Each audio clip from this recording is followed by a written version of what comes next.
Hey guys, this is Gathaway here. I'm doing another episode of Final Fantasy 16. I don't know.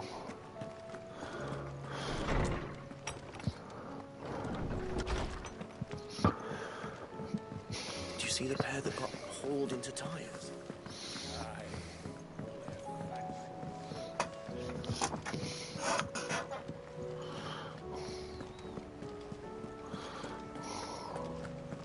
Did you see that? Tell me you saw that. There's talk of these skies driving in. Maybe no skies then. Otter, how fares the realm? The realm? Oh, she's just fine. As long as you look past the fat storms out mother crystals and her skies are a roiling cesspit. And Gav? He's with your uncle in the Free Cities, helping Mid with her project. Sent an owl their way the moment the winds turned foul. Still waiting on a reply, though. Do you have any good news? Well, that depends on your definition of good. All right, fine. What do you suggest we do? Oh, no, I'm just a messenger. I leave the scheming to those more suited to the task. Could be that Lady Vivian and Old Thames have their own thoughts on the current state of things. Could be that they don't. It certainly can't hurt to ask. Hey Aslan, what's up?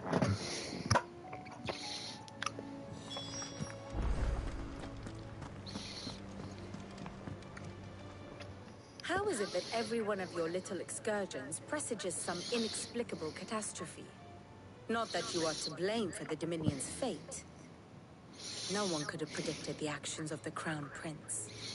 I'm sorry. We're a Devil Slayer. Your home. My countrymen are stronger than you think. A few toppled clock towers won't break their spirits. They'll be back on their feet in no time. I hope so. Look at us. Bluer than a pair of bog crabs. Tempting though it may be, sulking will not help us find a solution to this mess. You believe there's one to be found? I don't know. But I am certain we're more likely to find it if we first examine the facts. Here we go.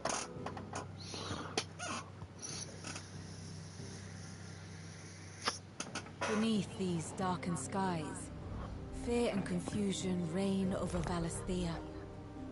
Oh, the lands around the fallen mother crystals had already begun to wilt for want of ether. But not like this.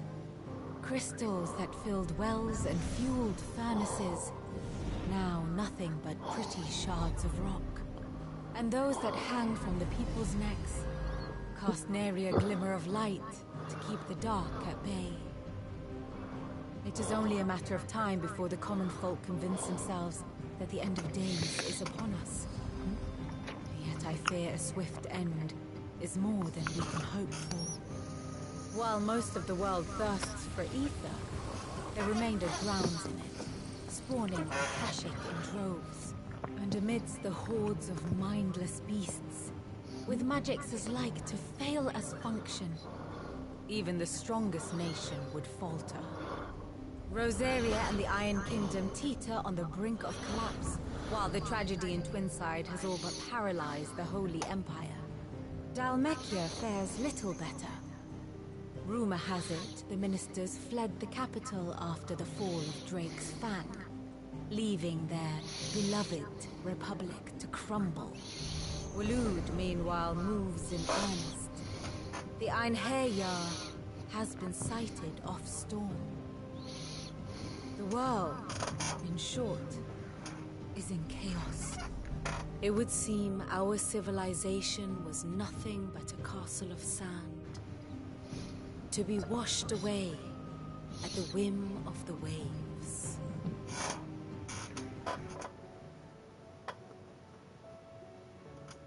Where you going, Clive? Castle of sand. Not my best flourish, but it seemed fitting. The reports I've received are considerably more blunt in their appraisal. Without the protection of their nations, it will fall to the people to defend themselves against those who would take what is theirs. Which is only ever going to end one way. Defending a farmhouse against a band of chocobo thieves is one thing, but pitchforks and palisades will do little to stall an army's advance. Should the King of Wulu deign to invade, there would be none to stop him. None but us.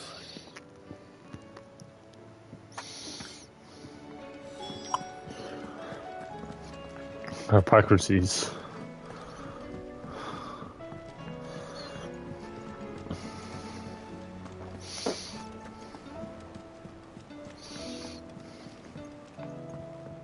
Will we ever see the sun again?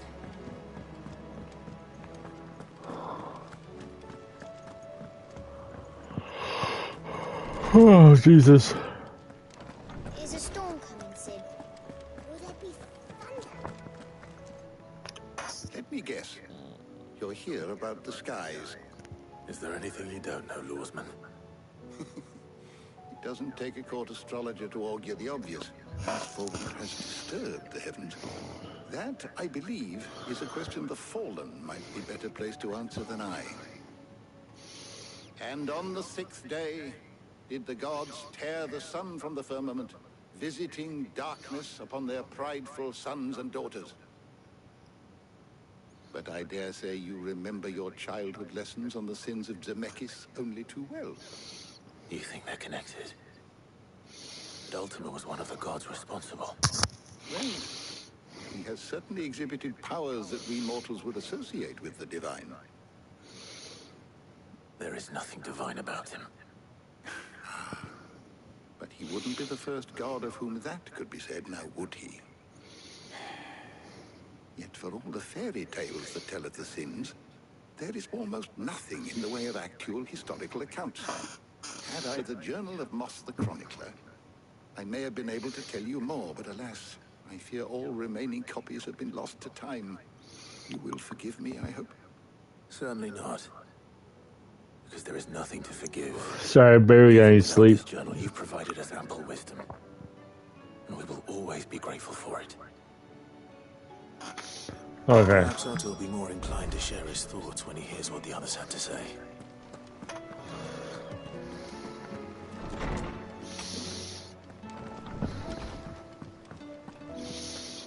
Let's read the auto.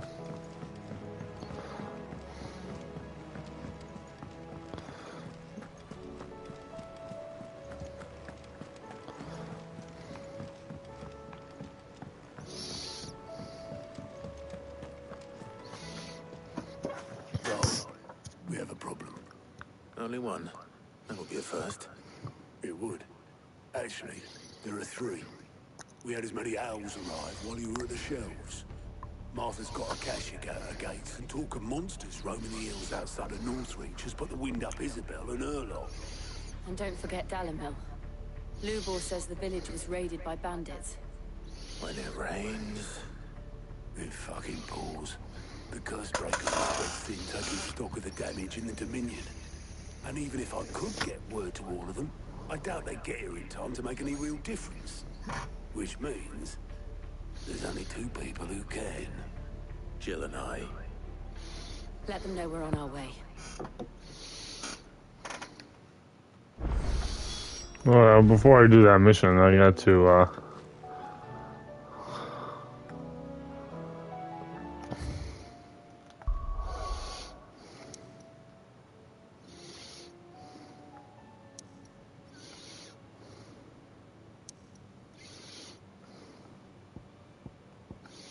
go to Buckland for that side quest.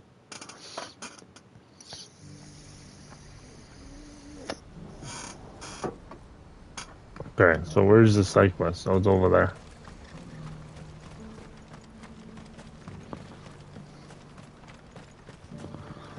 Do you have any fresh water? Now I just need to see about getting the word out. I want to know right away. Bad news. Good, actually. Something worth celebrating for a change. Only trouble is, the serving girl's still new to the job, so I can't leave her while I go and invite those I'd like to celebrate with. What exactly are you celebrating, if you don't mind me asking? I've come by a particularly fine bottle of red. A Gotan 66, no less. Gotan Rouge is the only good thing to have ever come out of the Empire.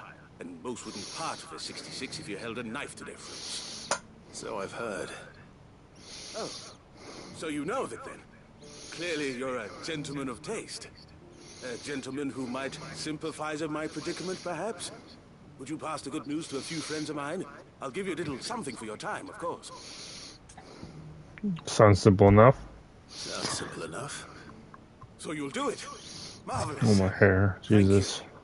You won't need to go far. All three of them should be right here in the market. There's Aldrich the porter, Milan the butcher, and Bolek, a guard over at the north gate.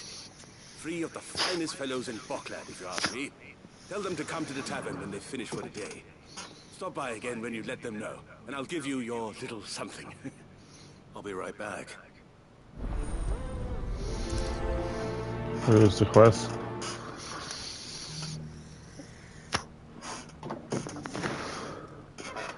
Okay. What's that? Oh, the wheels of its crescent invites all traders and travelers, whether afoot, parched or throat, and by the belly, the rest of the while within our premises, no bears in the sun. So there's two side quests in here. Three of them, actually. Who needs a porter when there's left to go? I've been asked to find Aldrich, the porter. I don't suppose that's you, is it? That's me right enough. You need something delivered? The innkeeper sent me. He said there's a cup of Gotan 66 with your name on it when you're done for the day. A 66?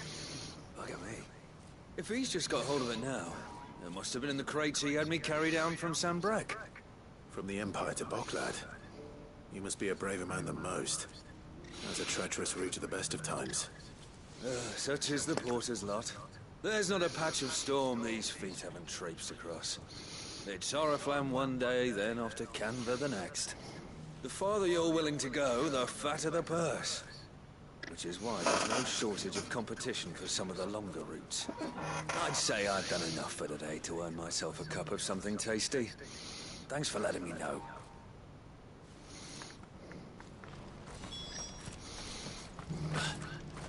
Oh.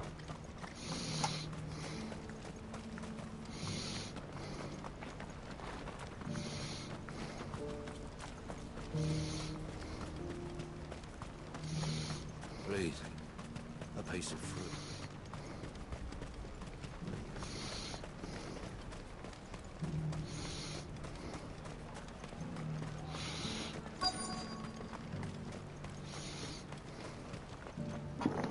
Are you Milan, the butcher? That's me. What can I do for you? The innkeeper's just had a special delivery. He thought you might like to join him for a cup of wine after you pack up for the day. He knows me only too well. And I've got a ham here that will go handsomely with a nice drop. Wine and ham to spare.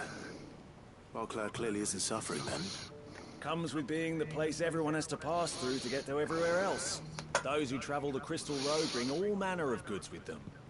We get meat from Sanbrek, herbs from Rosaria. Why, sometimes we even see curiosities from across the Narrow. Or rather we did, till not so long ago. These are lean times, and even Boklad isn't the bustling trading post it once was. Still, there's no point dwelling on it. Better to live life while you can, eh? And on that note, it sounds like there's a cup of wine needing my attention. You'll buy something, won't you? Please. The butcher, the bother, the guard. Raised the price. I showed you my powers. What more do you from me? I'm looking for Bolek. I was told he'd be guarding the gate. Well, you found him. You're not here to enlist, I take it? The innkeeper sent me. He's just taken delivery of a rare vintage, a Gotan 66. He thought you might like a cup. I've never said no to a goat hand. I'm not about to start now. Thanks for letting me know. You must be a busy man. No one's making for the refugee camps anymore. Not after what happened in the Dominion. Meaning, they linger here instead. I spend more of my days moving beggars along than I do manning these gates. What gets to me are the gangs that prey on the poor sods. As if they haven't suffered enough. Some days you can't help but wonder what the world's coming to. You know what? That wine's sounding better by the moment. Hold on. I wonder if the innkeeper might spare a cup of that wine.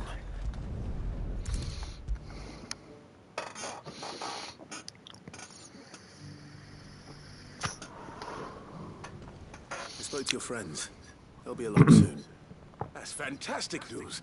Thank you kindly. It's been a while since we all sat down together. And the way I see it, that wine is as much theirs as it is my own. How so? I wouldn't be serving anything but slops without Aldrich to go and fetch the good stuff for me.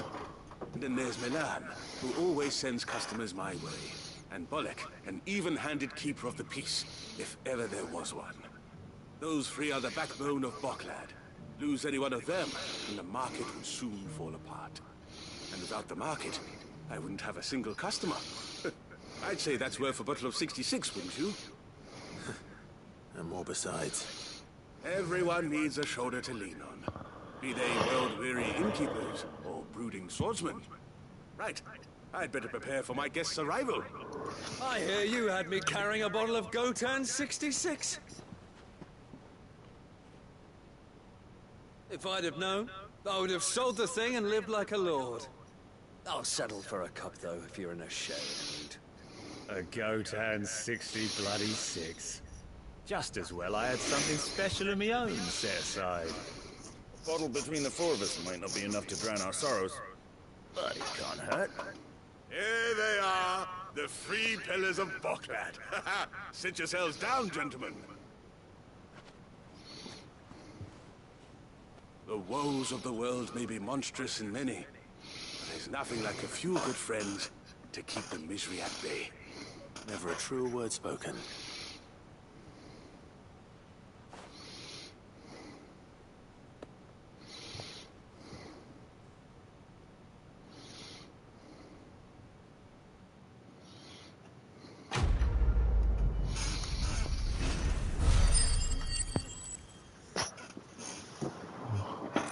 Right. Alright, to most new to plum of rough-hewn stone.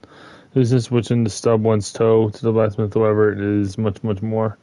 A metal contained within the confection expensive yet durable gear favored by warriors across the realm. And blackwood, a thick, oily substance sometimes found pooling in newly formed wounds in the earth, such as cracks by tremors or the passing of an icon. Though it burns as hot and bright as any crystal, the liquid has until recently been largely ignored by the people of Estella due to the smoke that mist from it ignited.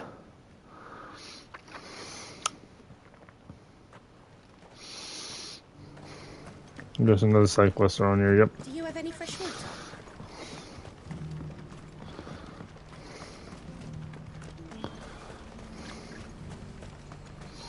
What's happened? Pardon me, but would you have that well-notched steel and impressive physique? I have need of a sword for hire, and yours looks to be a weapon well worth the coin. Might you be convinced to offer me the use of those formidable arms? How exactly do you intend to use them?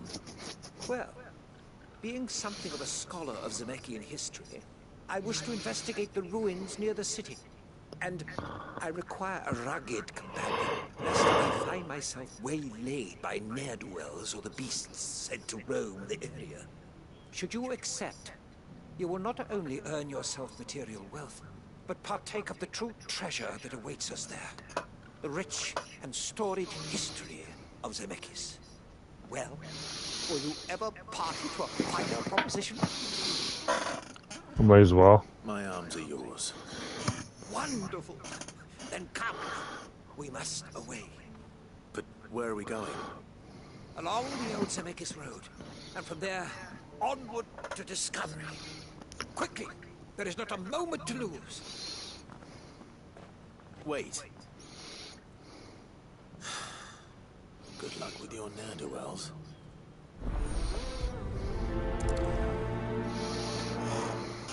I better make sure he doesn't get himself killed.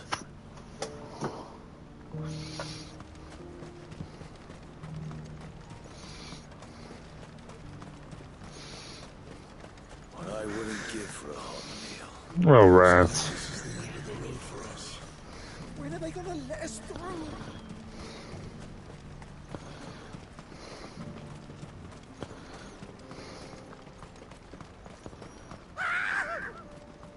Am I not surprised? We're not alone. You'll have a real coin if you know what's good for you.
That was actually pretty sweet. Still silk. First case, however, both played no role in the items of the glider. Still silk is every bit as strong as steel, as strong as soft as silk. A popular choice for tailors tasked with crafting durable armor. This does not hinder movement. Magic ash. All creation is possible because of ether.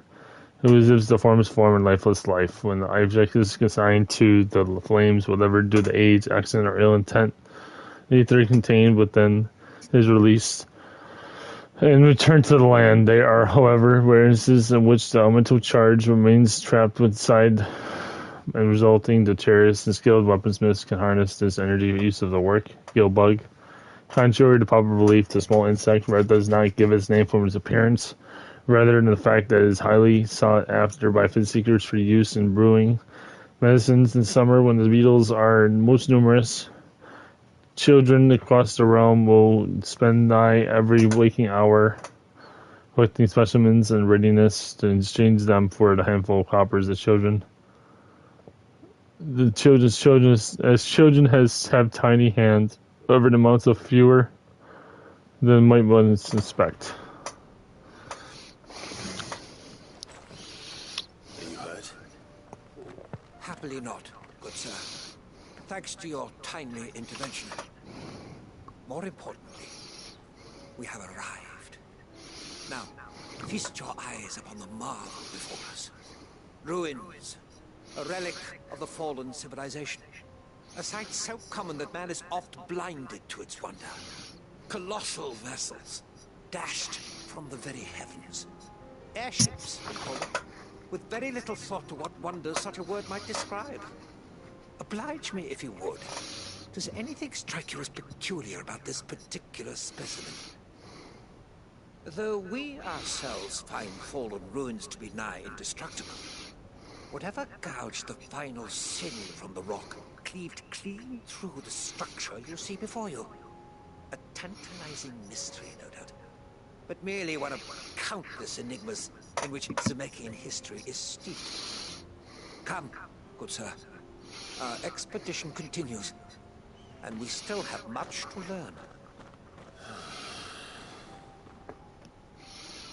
Maybe I should get rid of, He's passionate. Yes.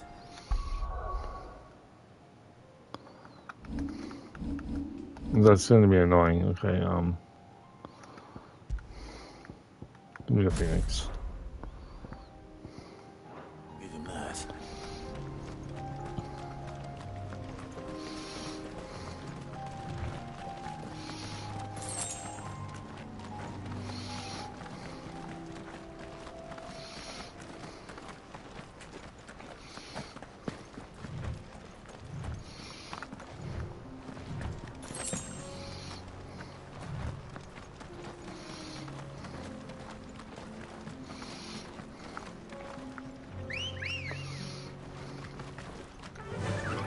Run like the wind.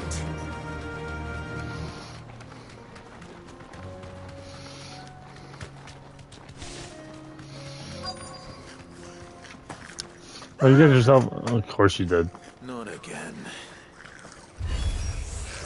All right then. Who's first?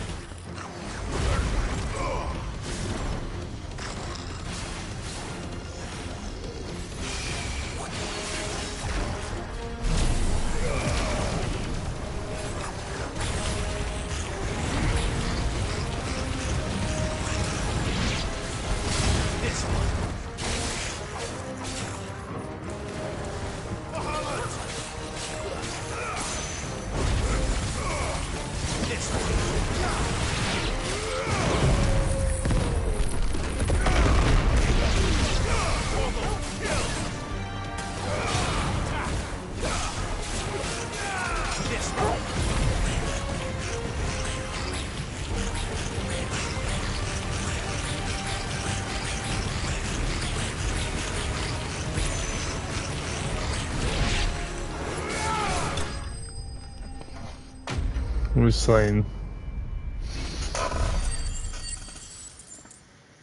I finally got rid of bomb. Do I rate to most in this group along with rough-hewn stone is most nuisance and one switch to stub one's toe. Whatsoever is much more than metal contained. Within maybe cashing an expensive yet durable gear favored by the warriors across the realm. Magic ash. All creations possible because of ether. It gives a formless form and lifeless life when an object is assigned to the flames. Whatever due to age, accident, or ill intent, ether contained within is released and returned to the land. The air, however, resists in which the elemental charge remains trapped inside, with the resulting deterrence. Unskilled weaponsmiths can harness this energy for use of the work. Guess I didn't. You're going to get yourself killed. Oh, that would not do. That would not do at all.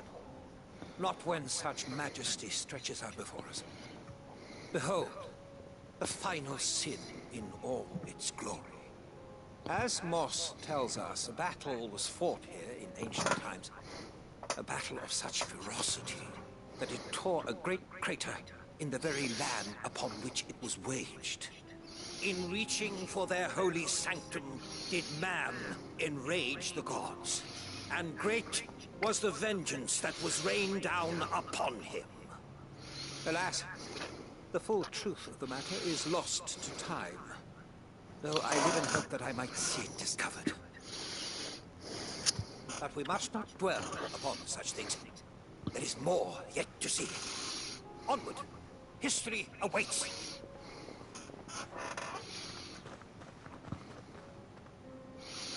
I want to get rid of Bahamut. I don't know why it's not letting me. Hang on 1 second.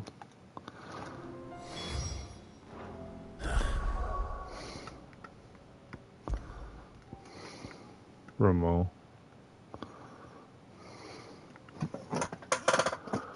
Garuda. Remo.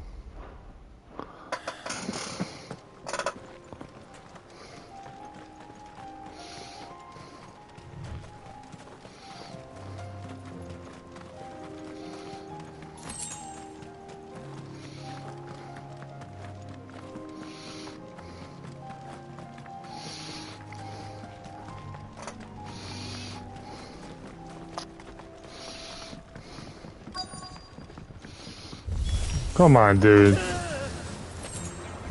no. He's really got himself into trouble this time. Get him!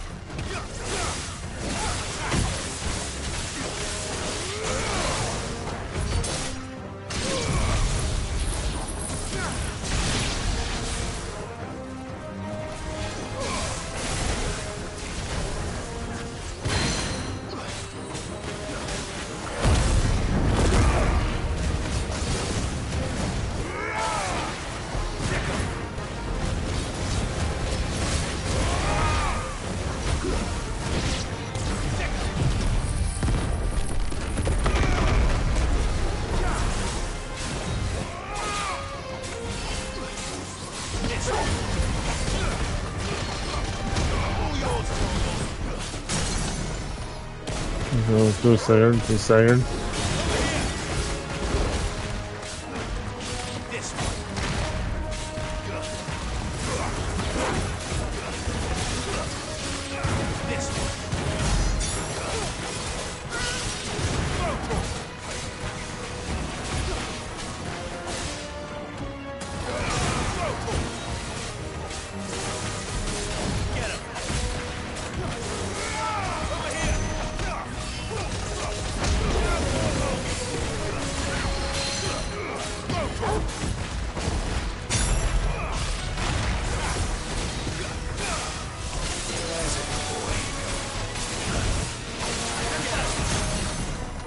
tired.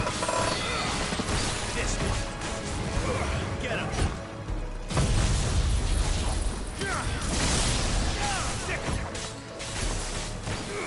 This one.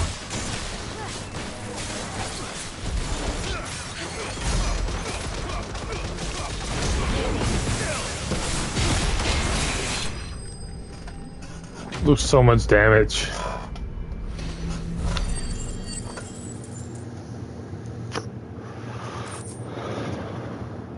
Same shit. Right.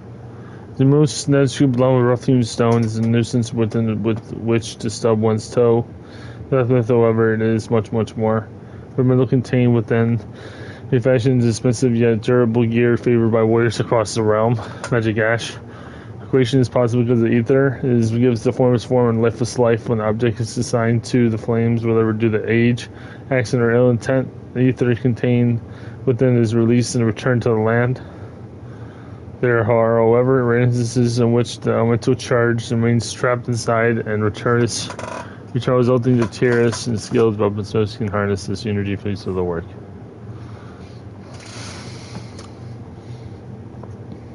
Still in one piece. It would seem so. Once more, I am in your debt. And once more, you impress me with your prowess. These were no ordinary foes, but ones we in the field call echoes.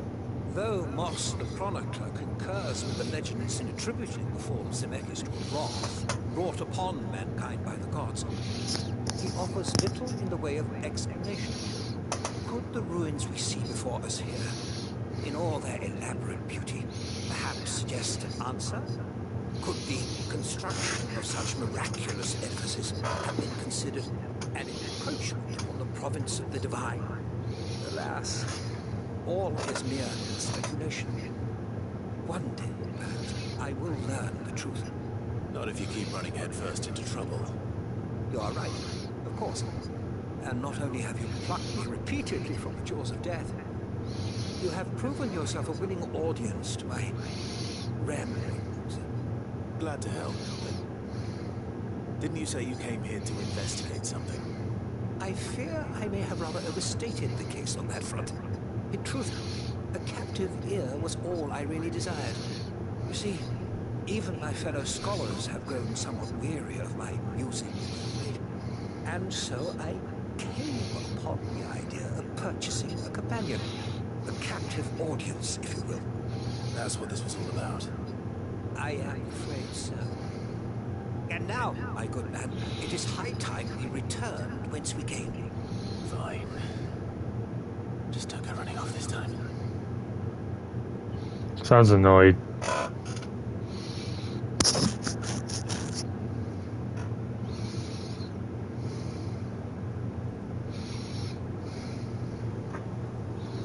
There's one more side quest in this area.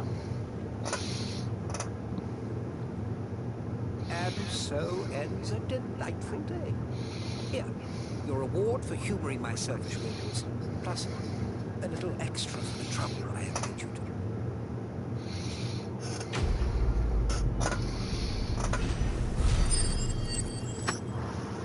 to. I'm word of this discovery. Earth of the Earth evil. Residual Earth ether that has failed to dismate in the battlefield. Instead, to manifest into a solid form, not unlike it was told, but the mental charter of purity that renders it from armor more potent, if not highly specified in applications. And right. The most non-script lump of rough-hewn stone is a nuisance upon which to stub one's toe. Blacksmith, however, it is much more. When the metal contained within may be fashioned expensive yet durable gear favored by warriors across the realm. Hey, there's one more side quest. Where is it? There it is. Now, what do you want? I see you've been of some assistance to Eloise. Perhaps you can extend me the same kindness? Perhaps. What would I be doing? Finding someone. You see, I've been having trouble with thieves, and despite the many pains I've taken, I can't stop them from rummaging through my packs. I was griping about my lot to a friend of mine a few days back, and He offered to track the culprits down. Now, Joseph's a sellsword, and a good one at that. But he's been gone days, and I'm beginning to fear the worst. Why not? Any idea where his search for the thieves might have taken him? The old Zemeckis Road, perhaps? He doubted they would be fool enough to linger here in Boklad. Joseph's lived a hard life. Made him grey long before his time. I just pray he hasn't been killed over a few sacks of grain. Can't imagine there are too many grey-haired sellswords around. Hopefully someone will have seen him. Something.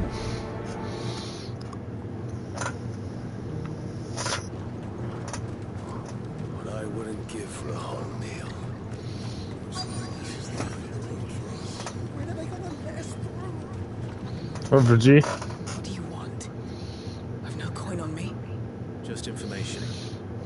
There's a sellsword passed through here. Grey hair. Now you mention it, there was a young man with salt in his mane sneaking around out there a while back. Which way did he go? How am I supposed to know? I got off down the road, I expect. Now why don't you do the same and leave me be? Okay, that was rude.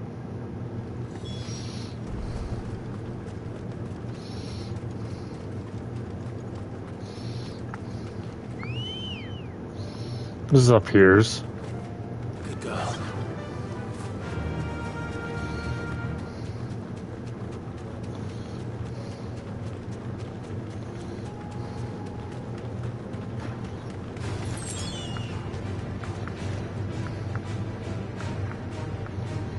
You deserve a rest.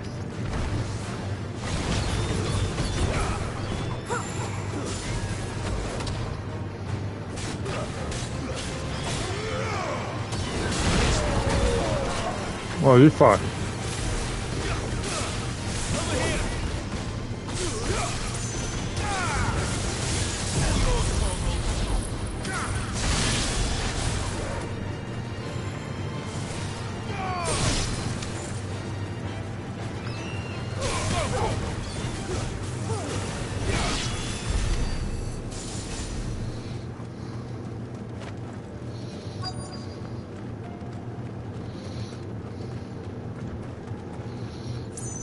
For G.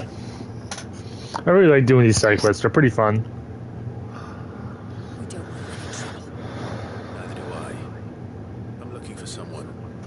A grey-haired mercenary. Well, we haven't seen him. Yes, we have. We saw him climbing up the rocks. Those ones, over there. Maybe he found his thieves. Mum won't let me near them. She said there's goblins up there, and that they eat little boys for dinner. Shush now. You've said quite enough already. I only told them what you said. I'd listen to your mother if I were you.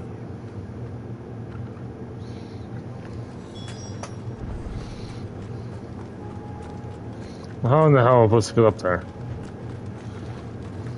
There's a hell diver.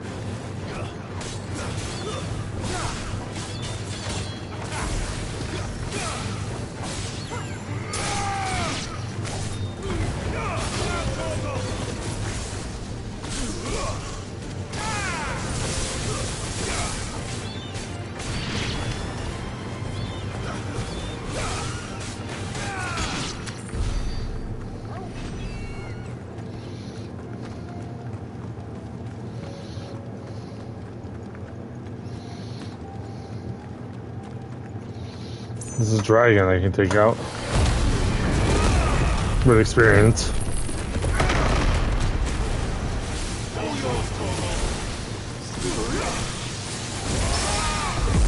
Despair.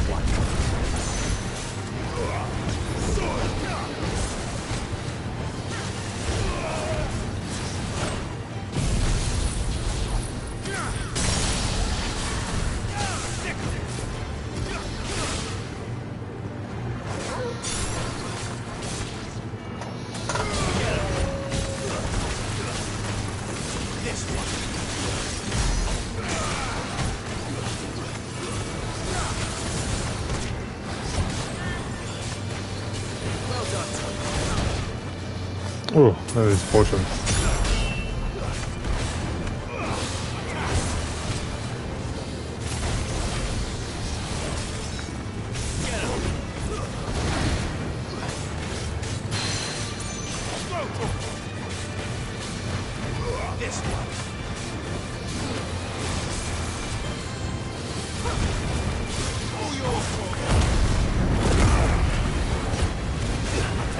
I can't even fucking see.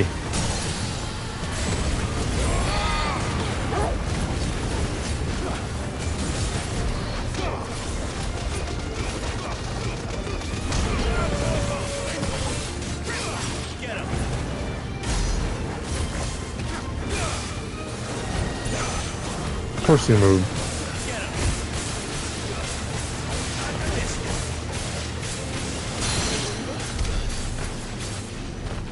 That was really useful.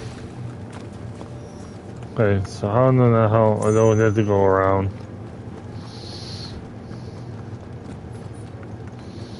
Jump up. Did Joseph's thieves really lug their stolen wares all the way out here? There's an item over here.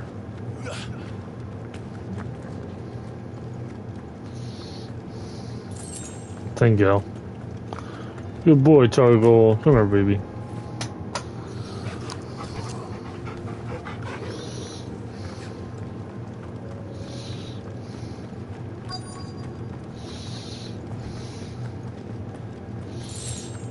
Thank you.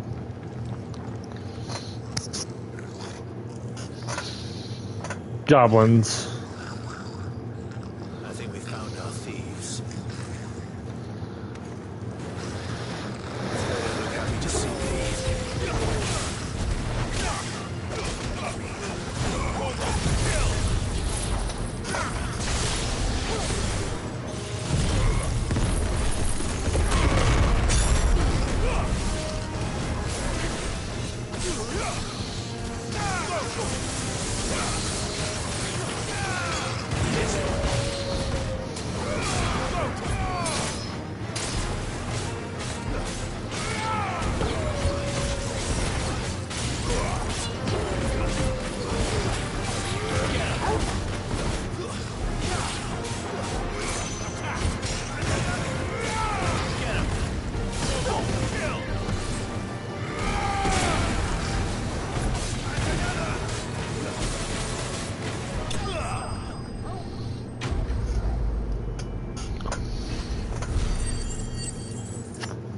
Really bested. Goblin coin. Enemies are wont to argue the currency-based commerce. The cornerstone of civilization is true. This coin could suggest that goblins are far more civilized than humankind gives them credit for, or perhaps humankind is rather than civilized than we presume. Let's get this over with. Stop! Don't kill him, he's just protecting his home. Joseph. So the boy was right. I don't know you. Your porter friend sent me to find you. She was worried you might have got yourself killed. Have I been gone that long? It wasn't hard finding the thieves. Was nothing to do with them when I did. I take it things are more complicated than they appear.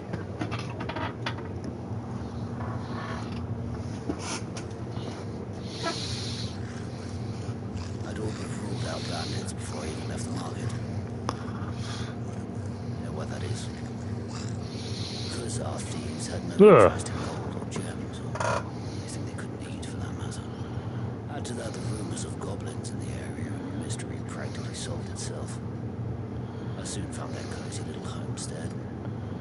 Some missing food.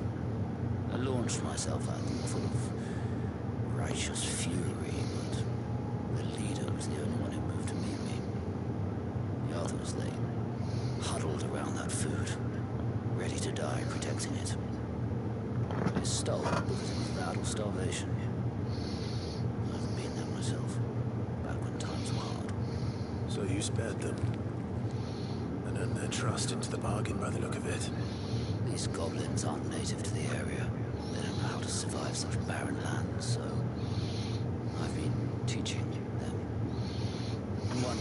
to hunt and forage. They won't be fool enough to risk their necks in Bocklad. I'm impressed. I didn't know goblins could be reasoned with. Do me a favor.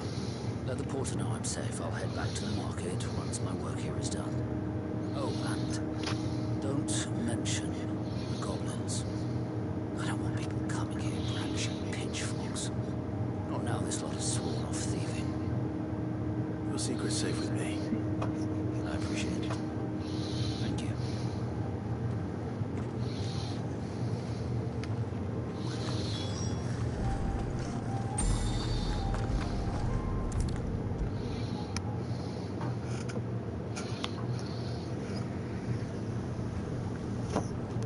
Joseph's fine. Be back once he's tied up a few loose ends. That's a weight off my shoulders. He certainly knows his business.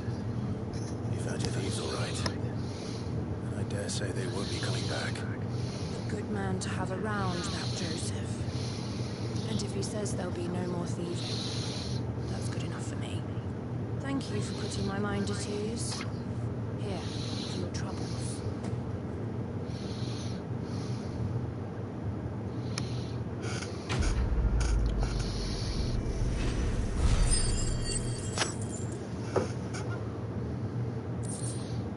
Right. The most dense scoop lump of rough-hewn stone is nuisance written upon which the stub once toe. Smith, however, it is much, much more for the mantle contained, from which the fashion and expensive yet durable gear favored by warriors across the realm. And then meteorite, just as drops of molten iron fall from the smith's oven to for the cool, so too do they fall from the sister foundry, where the gods forge the instruments of war, or so is believed. We call these otherworldly outcast meteorites. So I can't get out of here now. Stella, I can look at that. Let's see. A realm of comprising the twin continents of storm and ash over the mother crystals stands timeless fragile. Timeless, that is, until Sid and his disciples commenced their campaign to bring each one crashing down, spreading chaos and confusion into every corner of the land. With ill-elmed clouds summoned by the Ultimates gathered over Vistella, delicate balance governing the magic-wielding power of ether was finally shattered, and Rome was vanished forever. Bachland, I'll be right back.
The busy market's town situated in the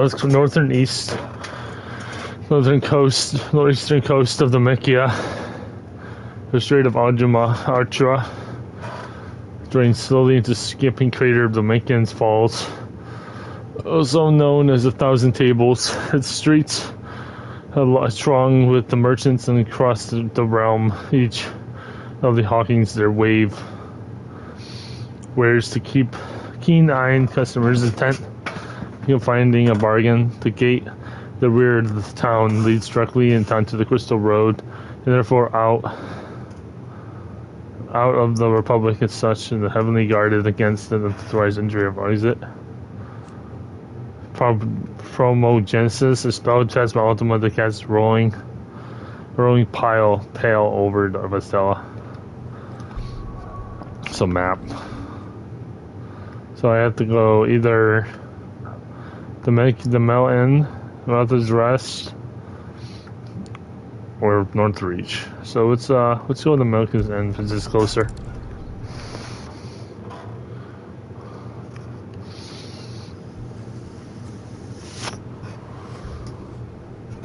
The Mountain. So where am I going? Shit. Your new companion appears much more formidable than your uncle. Should I be worried? You haven't been introduced. Jill. Clive has told me much about you. All lies, I'm sure. Your Stolas said that Dalamil has a bandit problem. Indeed. Although, you're a little late. They left with our food and guild days ago. Any idea where they went? The desert's a big place. Guess is as good as mine. But the fact is, I have more immediate concerns.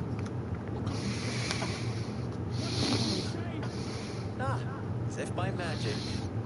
Let's just say we've yet to reach a consensus about how to solve Dalamil's little problem. And at this rate, it won't be the actions of the bandits which prove to be our undoing. It will be our own. I've tried reasoning with the dissenting parties, but even the desert hare has limits. Perhaps we can talk to them. What makes you think they'll listen to us? What makes you think they won't? She makes a fair point, Sid. And you won't have wasted much of your precious time if you fail. They're just across the courtyard.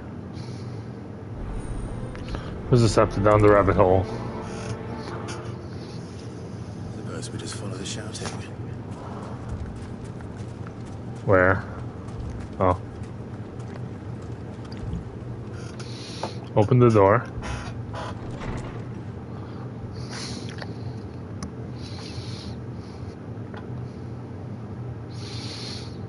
You wouldn't talk like that if it had been your men whose throats were slit. Blood for blood, it's the only way.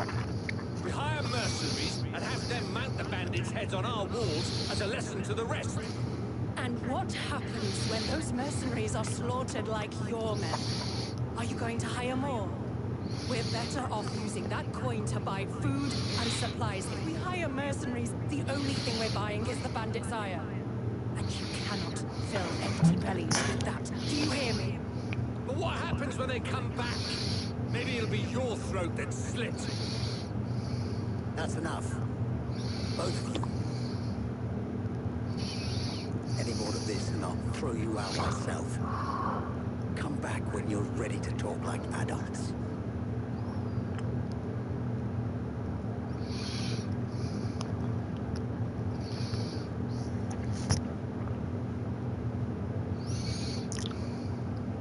I don't like how she glared at me. Okay, Victor. What's he doing here?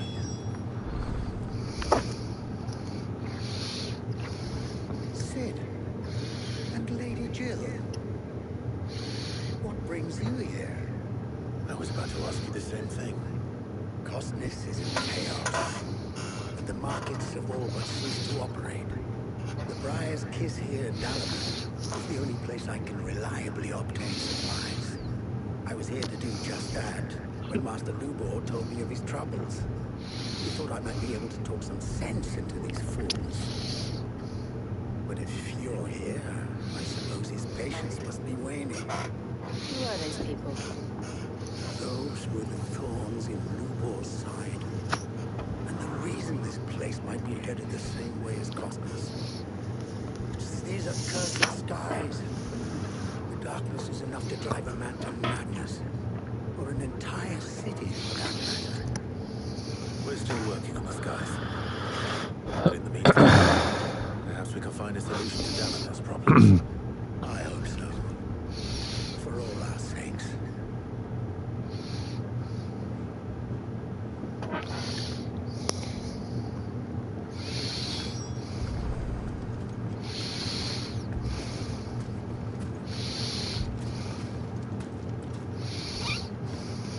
So, you see my predicament?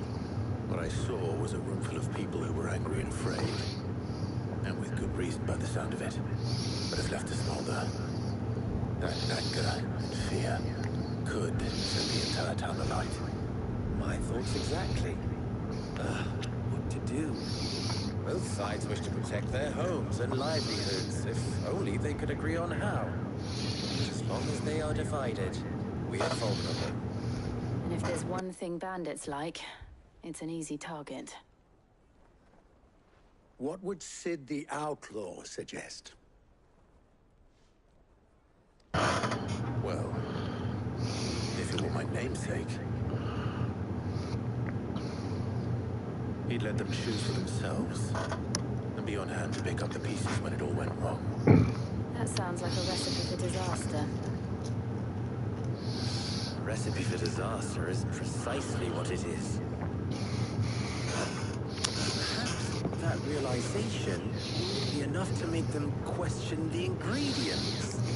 While it's plain neither Conrad nor Natalie will countenance the other's proposal, it may still be possible to make them doubt their own. Before presenting them with a third option. And that would be? To pool our resources and save the city ourselves. Why fight each other? When all that fear and anger can be directed at the bandits. It appears we have a plan of action. Victor, pay Conrad a visit. See if you can't convince him of his folly. I'll speak with Natalie. As you wish. Your faces are not well known in this town. That may prove useful. Don't worry, Victor and I will do most of the talking. You need only play along. Play along. What he means to say is yes.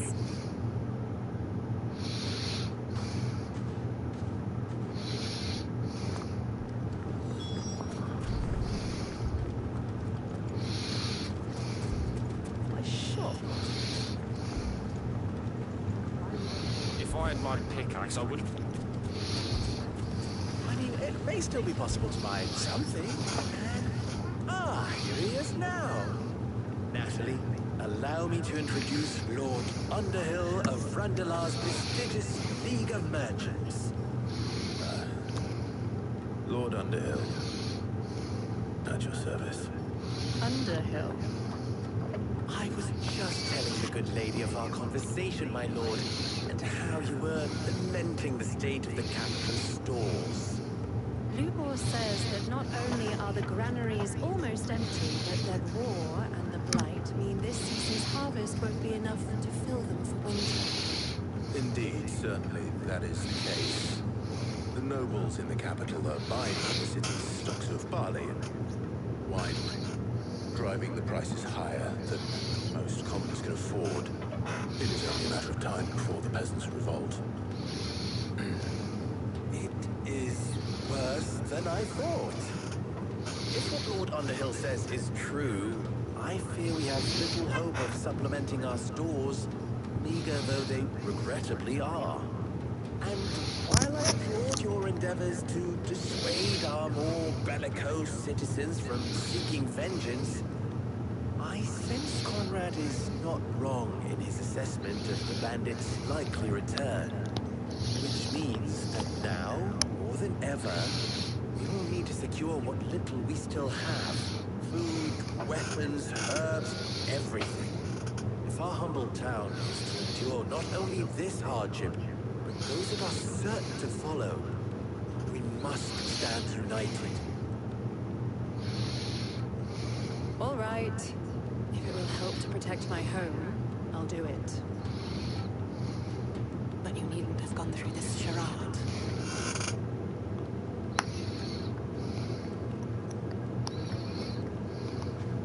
Thank you, Clive. Your performance was nothing if not workmanlike. She saw right through it. I didn't say it was good, merely that it produced the desired effect. Now, my scouts should be returning shortly. Meet me back at the Briar's Kiss, and we shall see what we face.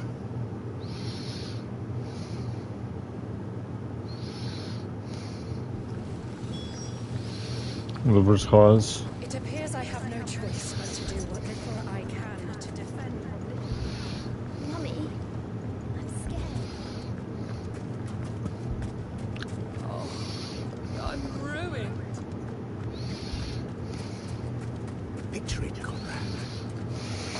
Up there.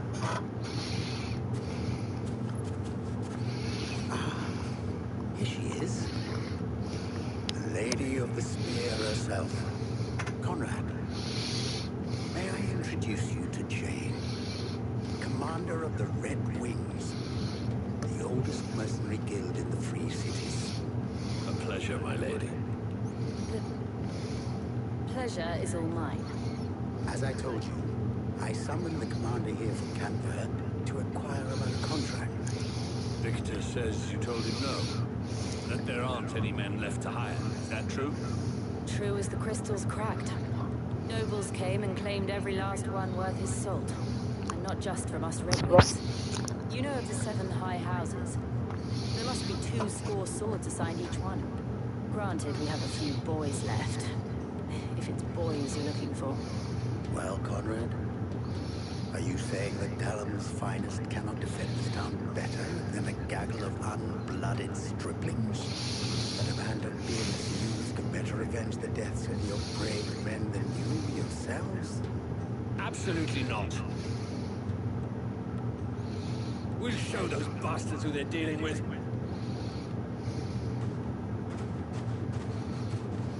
I can't believe that actually worked. Conrad's not what you call the brightest candle in the crypt.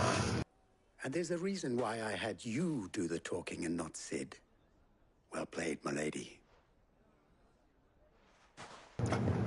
What the fuck is that supposed to mean? I'm not convinced our roles in this ruse were entirely necessary. I don't know. Conrad seemed quite taken with you.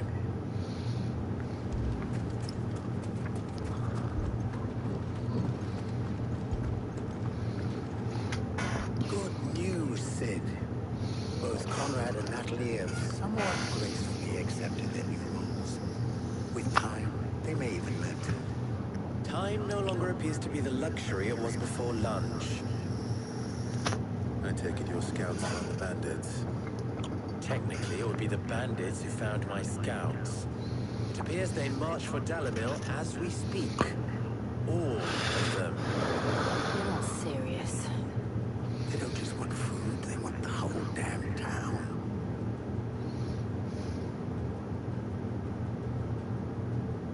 I have a favor to ask. I'm told the bandits march in 2 groups, one from the south and one from the desert, in a move doubtless intended to stretch our already gossamer-thin defenses. Very well. Jill and I will meet those from the desert. There's a dead body over there. I didn't realize that. The rest, my friend, the city shall fight. Together. The stakes I concede are high. But if this does not unite Dalamil, nothing will. That is a lot of faith to put into those who had their hands around each other's throats but a moment ago. Then it will be for us to see that their hands are kept occupied. And I do mean us. I thought you might say that. We'll hold them off for as long as we can. And we will do the same.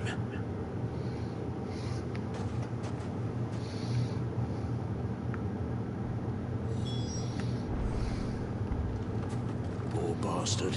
Couldn't run because of the weight of his load. Still, better a branded than one of us.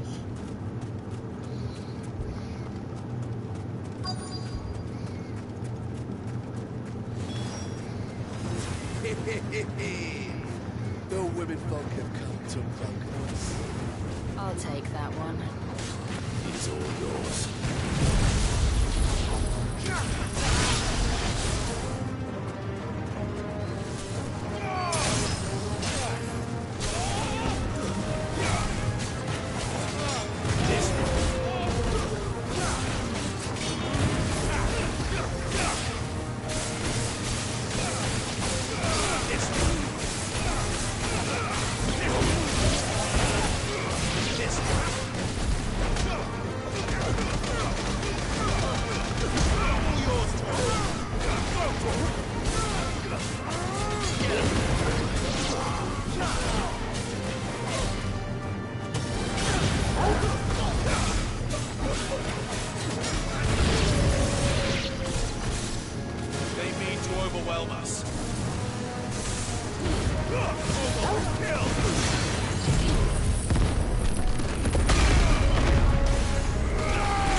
That's a miss.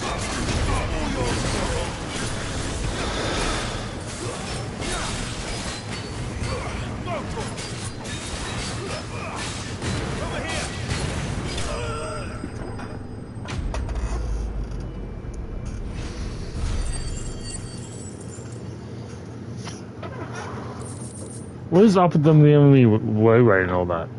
Jesus. Still silk. Worst case in which hyperbole is no plate, no idle items never clatter. Still silk is every bit as strong as steel is as soft as silk. Making it a popular choice for tailors across crafting durable armor that does not hinder movement. Magic ash. All creation is possible because of ether. It gives the formless form and lifeless life. When the object is assigned to the flames, whatever due to age, accident, or ill intent, ether contained within is released and returned to the land. They are, however, resistances in which the mental charge remains trapped inside the resulting detritus. So weaponsmiths can harness this energy for the use of their work. Black blood. The thick oil substances sometimes found in pulling in the newly formed wounds of the earth, just as cracks left by the tremors or the passing of an icon. Though it burns as hot, as bright as any crystal. Liquid has until recently been largely ignored by the people of Vestella due to the arduous smoke that emits from the nighted and galebug. And contrary to popular belief, smoked insect does not give its name for its appearance, but rather the fact that it is highly sought after by flight seekers for the use of the brewing medicines. Some of the beetles are most numerous, cruising across the realm, which spend the eye every waking hour, looking the specimens in readiness to exchange them from the handful of hoppers. As children, they have tiny hands. However, this amounts to fewer than what one might expect. The townspeople. Could they have held out? Why are they fighting? What do you think? That we should hurry.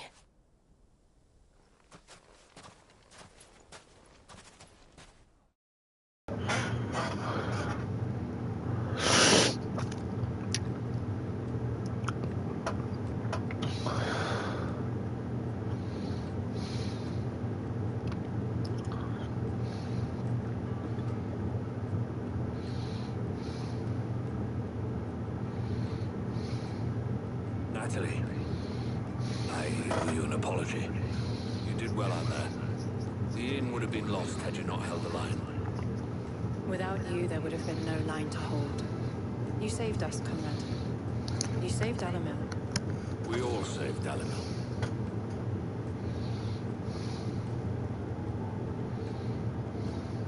Conrad seems to have had a change of heart. I'd say they both have. I take it from your presence that our visitors from the desert won't be joining us either. Pity. The plan worked, Sid. Granted, it only took an army of bloodthirsty bandits at our gate. Come now, Victor. Why quibble over the details? We are united. That is all that matters. As for you, Sid, you fight considerably better than you act. I'll take that as a compliment.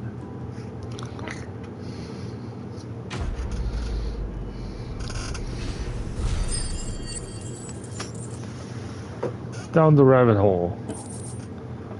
Sure, finding that there's one thing that was Vestella, I don't know, did not want is the dark sharp fangs and the lightnings of the lion of her savoring maws. The Vestalians fortunate enough not to assume the said fangs to deceive vicious ways of fashioning them into the much articles of virtue, ranging from coterie to majority, still silk. A rare case in which hyperbole has played no role in items of the clatter. Still silk is every bit as strong as steel, as soft as silk, making it a popular choice for tailors tasked with creating durable armor that does not hinder movement. Bloody hide, when properly treated with yarn, lime, salt, and truly silk and chocobo brains. This ichor fleshed skin will make it a fine piece of leather indeed.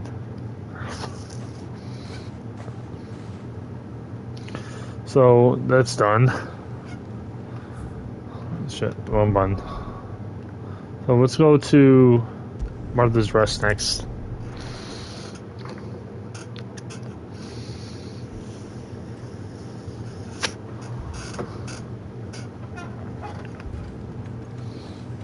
This man's gonna die if we don't get him to a healer. But all our beds are taken.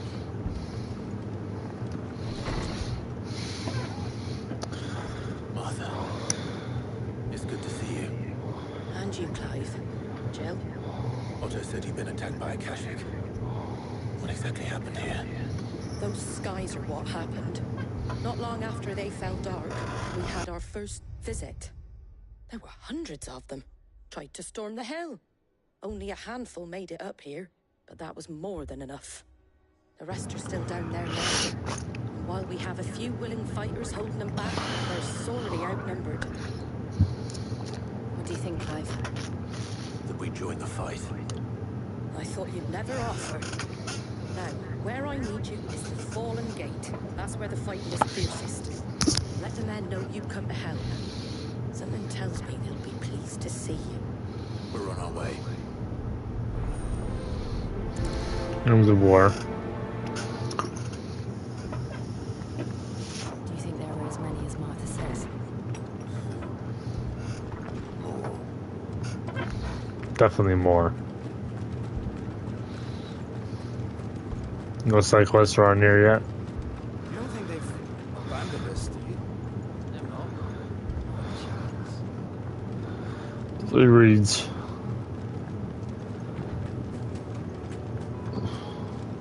This is my chocobo.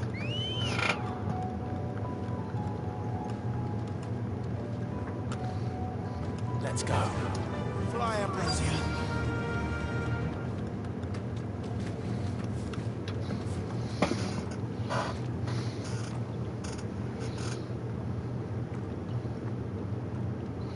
What happened here? Probably the Kashik. Clive, wounded. Oh no. What the hell? Deal with the Akashic first.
Got them all.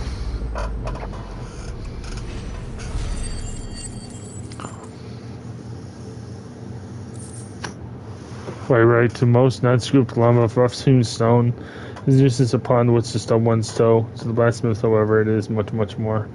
For the metal contained within is fashioned into expensive yet durable gear favored by warriors across the realm.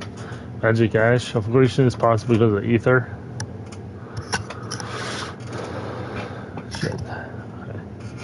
It is what gives the formless form and lifeless life. When the object is assigned to the flames, whether due to age, accident, or ill intent, ether contained within was released and returned to the land. There are, however, rare instances in which An elemental charge of marines trapped inside the resulting detritus and shield weaponsmiths can harness this energy for the rest of the work. These men don't have the look of hired souls.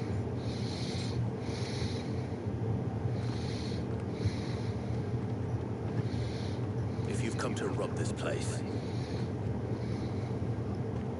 You are mistaken, my Lord Rosfield. We're here by Madame Martha's leave. how do you know my name? Forgive me, my lord. There wasn't time for introductions. We're with the Guardians of the Flame. Wait, men.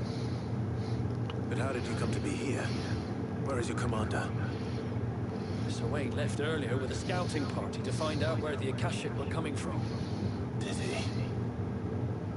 Take your wounded back to the inn. Martha will see you're looked after. We'll join you anon.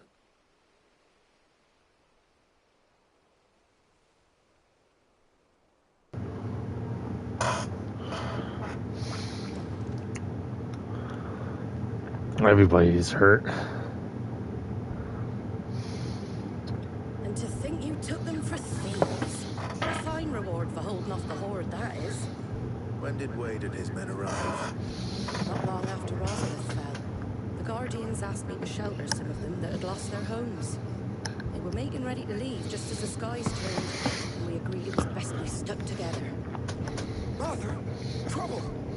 The scouting party's almost at the lift.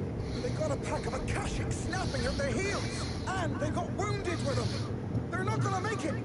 Damn it all. We'll worry about them, Martha. You look after everyone here. If any can still fight, send them to the lift. I will. You two be safe now.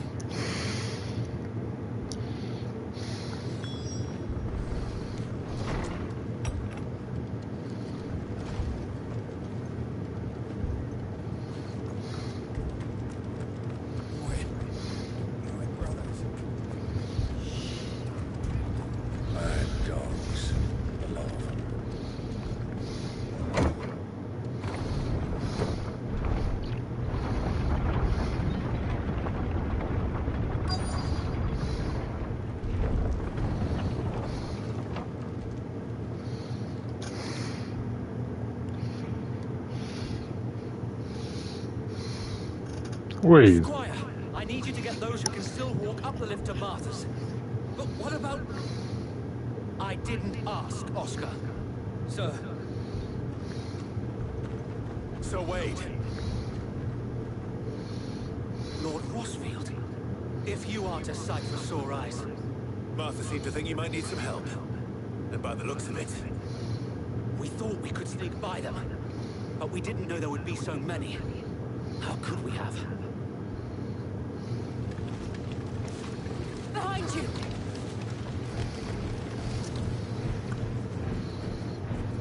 Damn it! We need to get the injured to safety. Do you think we can hold them off? We can certainly try. Are you with us, Sir Wade? Always. Then let's do our duty.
Look that.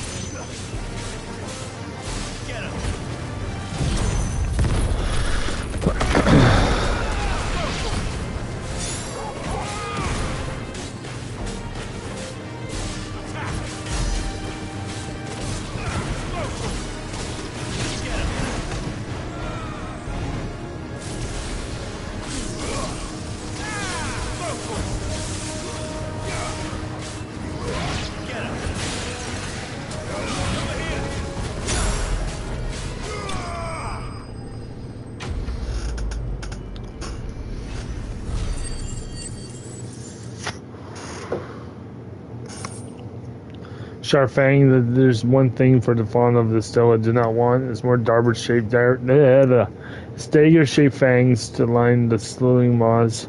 And so the stallions fortunate enough not to assume the said fangs and to see the delicious ways of fashioning them into the majority articles of virtue, ranging from contrary to majority. Yes, all creation is possible because of ether. It what gives the formless form and lifeless life when the object is assigned to the flames, whatever due in age, accident, or ill intent, the ether contained within is released and returned to the land. There are, however, rare instances in which the elemental charge remains trapped inside the resulting deuterius, and skilled weaponsmiths can harness this energy for their work.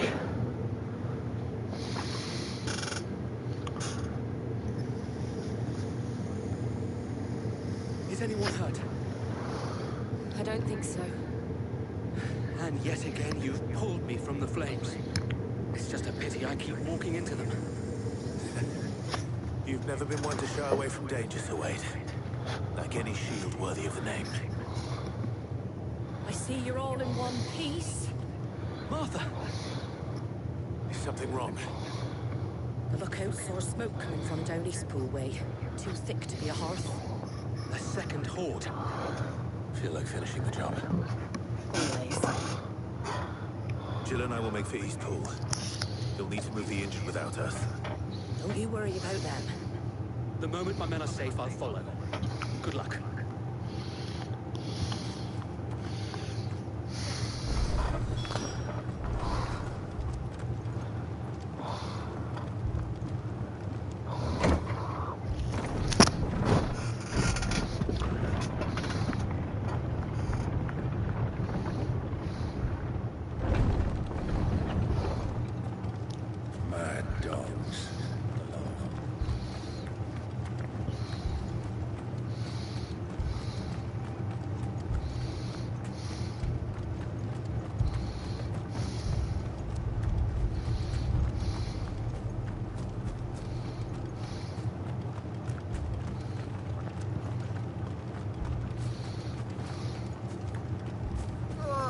Just patch me up as quick as you can and get me back out there. And she's.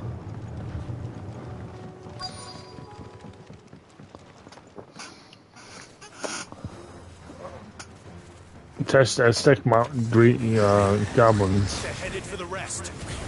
We have to slow them down. Martha and the others won't be ready.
Something's coming.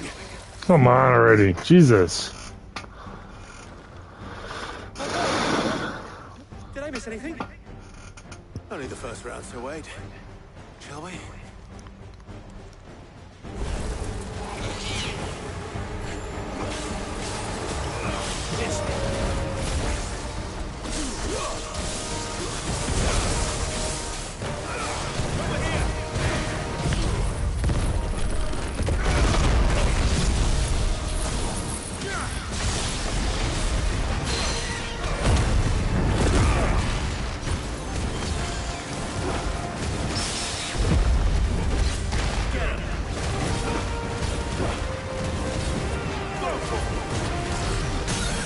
Can't even freaking see anything because how much fucking sparkles are on the screen.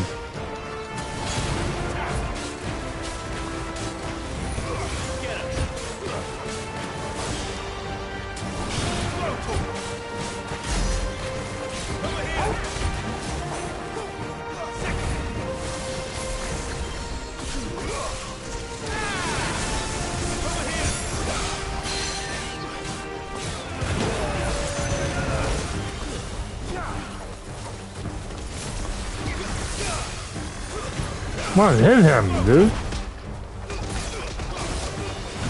He's teleporting.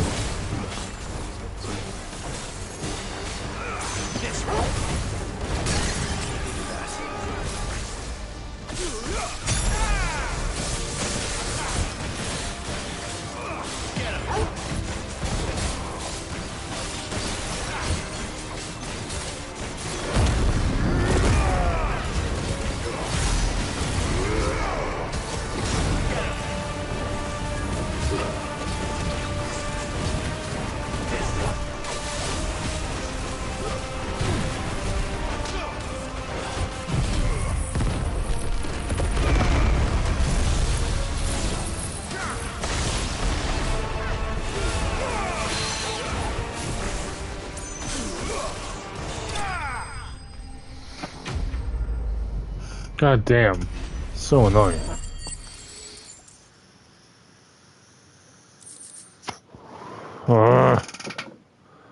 Sharfang. If there's one thing that with the spawn of Vistella do not want, it's more shark-shaped fangs and their silvering maws. So this Vistilla is fortunate enough not to assume to said fangs and to conceive there's ways of fashioning them into articles of virtue. Original charge for the majority. Still silk. Her case of which hyperbole has played no role in items along the clatter. Still silk is every bit as strong as steel, is as soft as silk, making a popular choice for tailors tasked with creating durable armor that does not hinder movement. Magic ash. All activation is possible because of ether. It gives a formless form and lifeless life. When an object is assigned to flames, whether due to age, accident, or ill intent, ether contained within is released and returned to the land. They are, however, rare instances in which the elemental charge remains trapped inside the resulting detritus, and skilled smiths can harness this energy for the use of their work. Jeez, I'm so sick of reading, dude. I have to read. Do you see any more? No. I think that was the last of them. But it won't be long before the next lot arrive. Then we make for Martha's while we can. Every time you fight and do like simple kind of battle, you get something. It's like now it's starting to get annoying.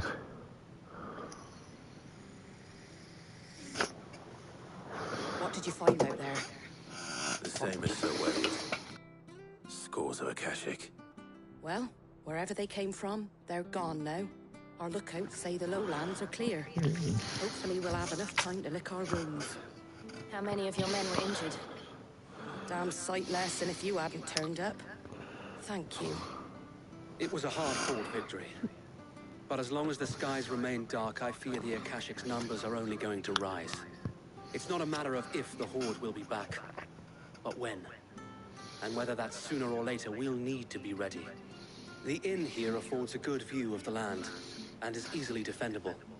I'd like to make this one of our outposts. What do you say, Martha?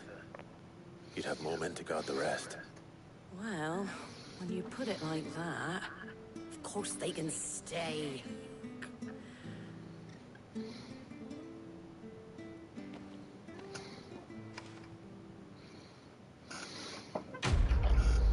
It's complete.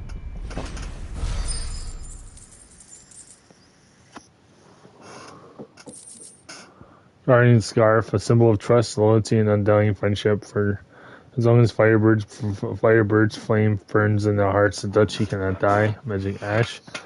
Liquidation is possible because of ether. He is the formless lorem and lifeless life. An object is assigned to the flames, whatever due to age, accident, or ill intent. The ether contained within is released and returned to the land. There are, however, rare instances in which the elemental charge remains trapped inside the resulting Deuterius. So weaponsmiths can harness this energy for the use of the work, and then meteorite. Just as drops of molten iron fall from the smith's oven before the coal, so too do they fall from crystal foundry where the gods forged their instruments of war. Or so is believed. We call these otherworldly top castings meteorites. Martha's Rest. Small settlement huddled atop the rocky shore tour of overlooking the swampy lowlands of eastern Rosaria. Sell swords gather in its barracks, hawkers in the streets, or on the short on work they can herd. Singing over falcons of ale, and from morning until night in the village's Umbrus Tavern, where the former duchy man may, with the cheer each since being annexed by the empire to rest is the rare spot of sunshine among the gloom, and the most travelers to make the point of stopping over them when they're passing through. The blood axes, the band of sellswords, has the protection of Arthur's Rest in the absence of the assistance of nearby imperial garrison. It falls to them to keep watch over on the roads and keep the beasts and bandits of the swamplands from Arthur's right. My lord, there's someone I'd like you to meet. Oscar, over here.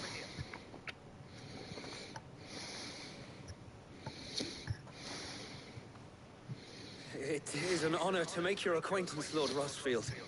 I am Oscar. Oscar of House Murdoch. Murdoch?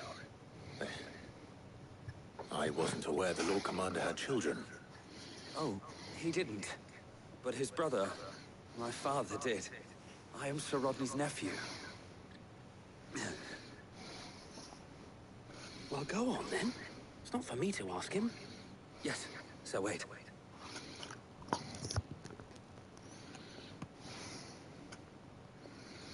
If it please you, my Lord Marquis, might you take me as your squire? I would learn the duties of a shield from the finest. I'm sorry to disappoint you, Oscar, but I'm a shield no longer. Nor was I ever the finest. And spending time in the company of an outlaw hardly seems a fitting education for one aspiring to take his oaths. My Aunt Hannah once told me that a man is not defined by his title, but what he does in its name. You have accomplished much since taking on the mantle of Cid, winning no little honor in so doing. And I would sooner serve under an honorable outlaw than an unworthy shield. Not that Sir Wade and the other guardians are... I mean to say that, It's all right. We know what you mean. There is only so much the boy can learn from me, my lord. But a squire... Would that really be so bad? You were a squire once. And I'm certain Sir Rodney would approve.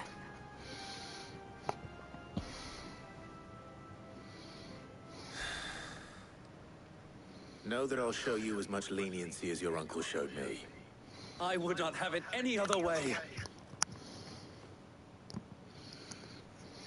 Okay. I will not let you down, Lord Rosfield. You or my uncle. See if we can not touch red. Okay, then there's the last one, the Northreach. First we find Isabel. Northreach, Holy Empire, Sembrek. Heard a bloke saying he saw ghosts from the far side of the wall. I saw it with my own eyes. The whole of Oriflamme under a flood. And we're next.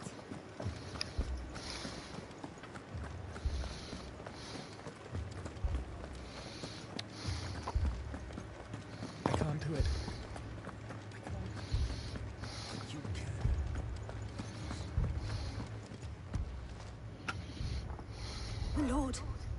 lady?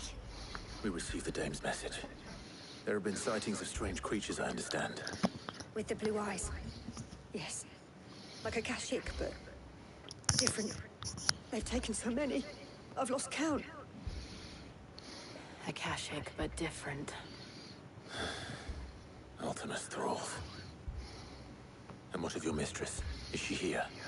Oh, no. She went to the garrison to ask what they were planning on doing about all this. Then we'll look for her there. What's up? Why we fight?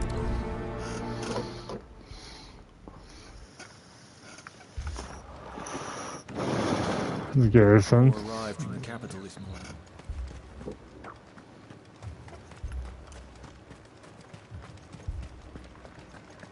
The two soldiers were carrying another. He didn't have any legs.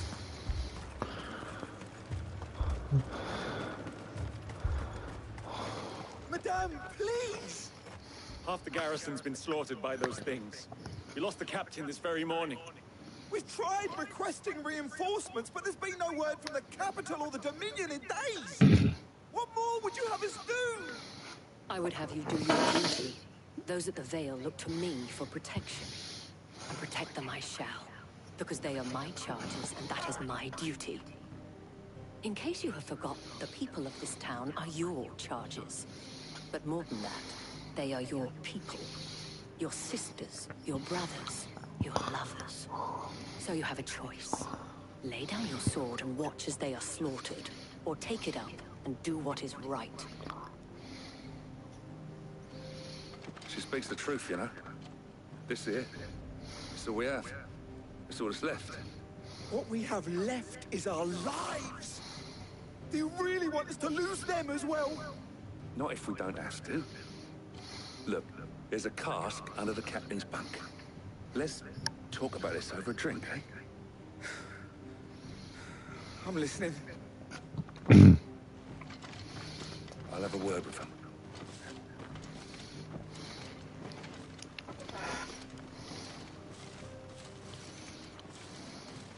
Ah, Clive. I didn't expect help to arrive so quickly. And sought to take matters into my own hands. It was a noble effort.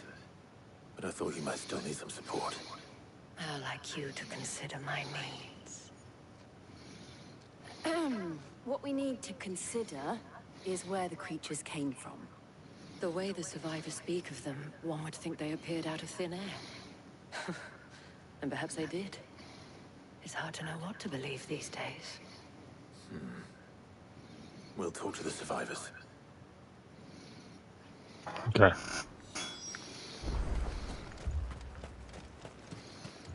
Talk to her first.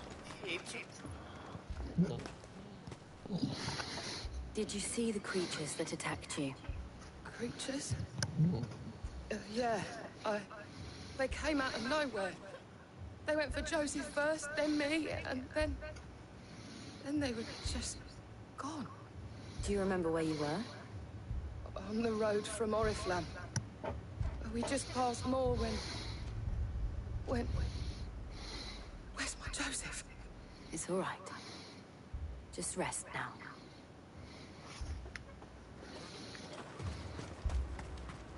It's all right. Give me your arm. You're a soldier.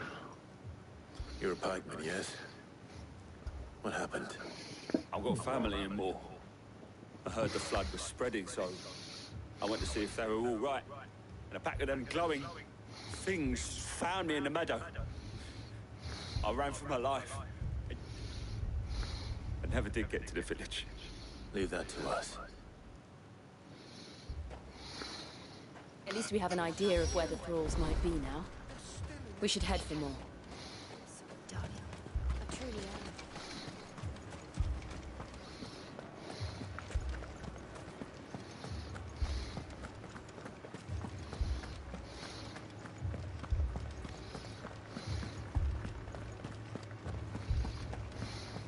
It was all they could do to escape. They just left the bodies there in the flood.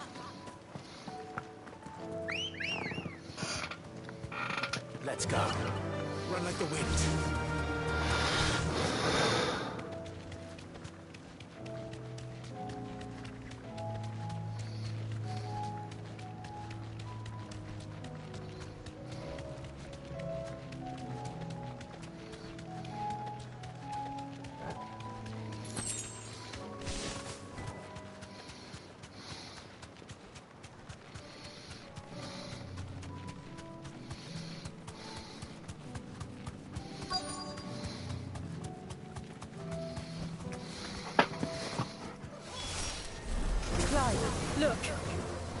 see them. With me.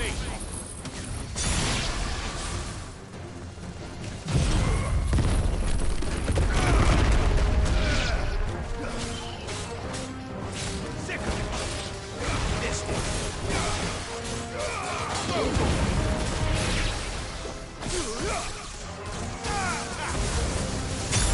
This one. Go for it. This one.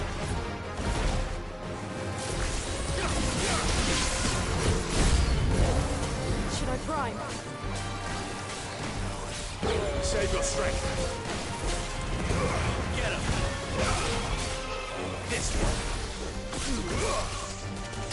There you go.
Rush.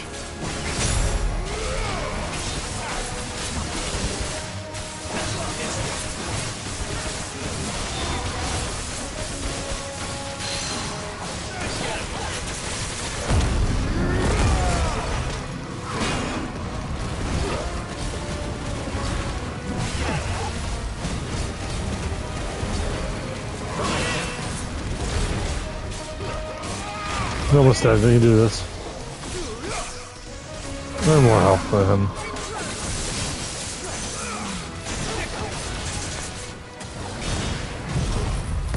Yeah. Nope. Got him. He's slain.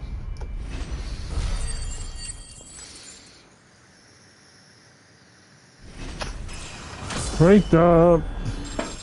Level 37. Magic Ash. All creation is possible because of ether. It is what gives the formless form and lifeless life. When an object is assigned to the flames, whether due to age, accident, or ill intent, on ether, the ether contained within is released and returned to the land. They are, however, rare instances in which an elemental charge remains trapped inside the resulting deteriorates. Sealed weaponsmiths can harness this energy for the use of their work. Do you think there are more? There are always more. But I'd say we've done what we can for the time being. Then we should let Isabel know.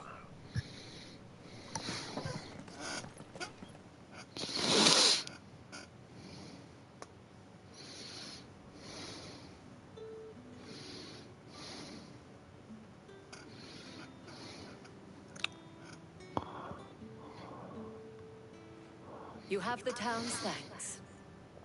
Don't thank us yet. There will be more. anymore. And you'll need to be ready for them. Oh, we shall.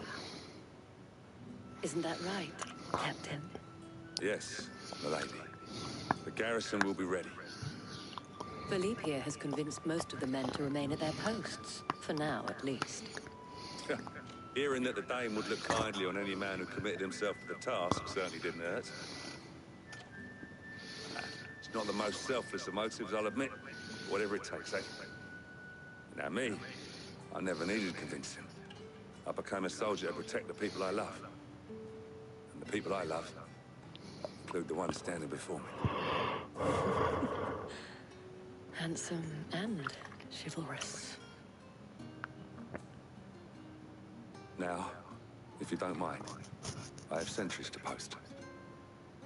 Milady.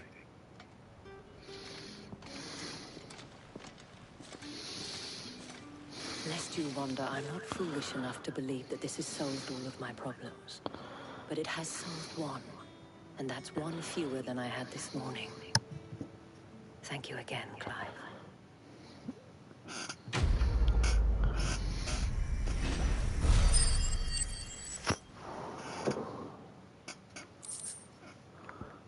Magic Ash. All creation is possible with ether, but it gives a formless form and lifeless life.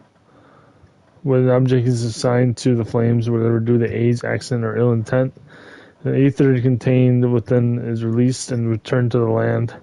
There are, however, rare instances in which the element of charge remains trapped inside the resulting Jacharius, and skilled weaponsmiths can harness the energy for their work. Meteorite, just as dropped more than iron fall from the smith's oven for to cool, so too do they fall from Crystal Foundry where the gods forge divine instruments of war, and or so is believed. All these otherworldly outcasting meteorites. Our friends seem to have things under control. Northreach. When Sembrek moved its capital to Crystalline Dominion, Northreach went to from being a vital gateway for the seat of Empire to a forgotten country backwater to the matter of the moons, in which and with the fall of Greece head, the ether was soon leached from the lands around it, leaving the fields of fallow, and the once thriving environs barren and lifeless. Otto, chief steward of Clive's hideaway, Otto continues to serve the same role he did under Sid, being the primary person in charge of all Moni's information coming into and going out of the hideaway. From Primogenesis. Spell caused by Ultima to cast a rowing pale over all of Vestilla. The balance of ether has resulted not only stabbed prophecy of crystals and magic in those lands remained livable, but filled the rest not only with the glowing thralls, but with Aether floods, turning men to beasts and mindless, merciless Aztec. For now, at least. Let's go and put on.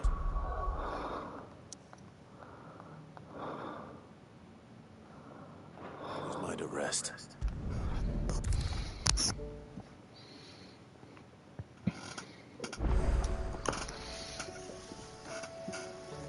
Was wondering when you turn up. Hello, from all our friends thanking you for your timely intervention. How is it you always manage to arrive at just the right moment? Luck, I suppose. Any word on the rest of the realm? Let's see. Storm's still crying out for mother crystals. The nations are still in chaos. And the skies are still the colour of a kick in the kidneys 2 days on. So... Right. Clive, we knew this was going to happen. Well, not the bleeding skies part, but you take my point. Now's not the time to second-guess yourself. Now's the time to visit the infirmary. Taya says your brother's awake. Thank you, Otto.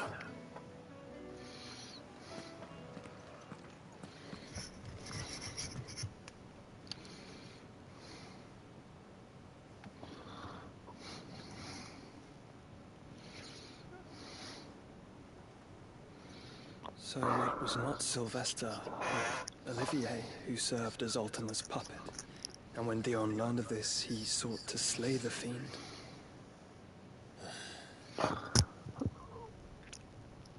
only for his father to take the spear that would have freed him. Enough to drive a man to madness. Small wonder he hasn't stirred. Are you afraid to wake? Had I but reached out to him sooner, warned him of the threat Ultima posed. But now, both an empire and her prince lie broken. Joshua, what do you know of Ultima?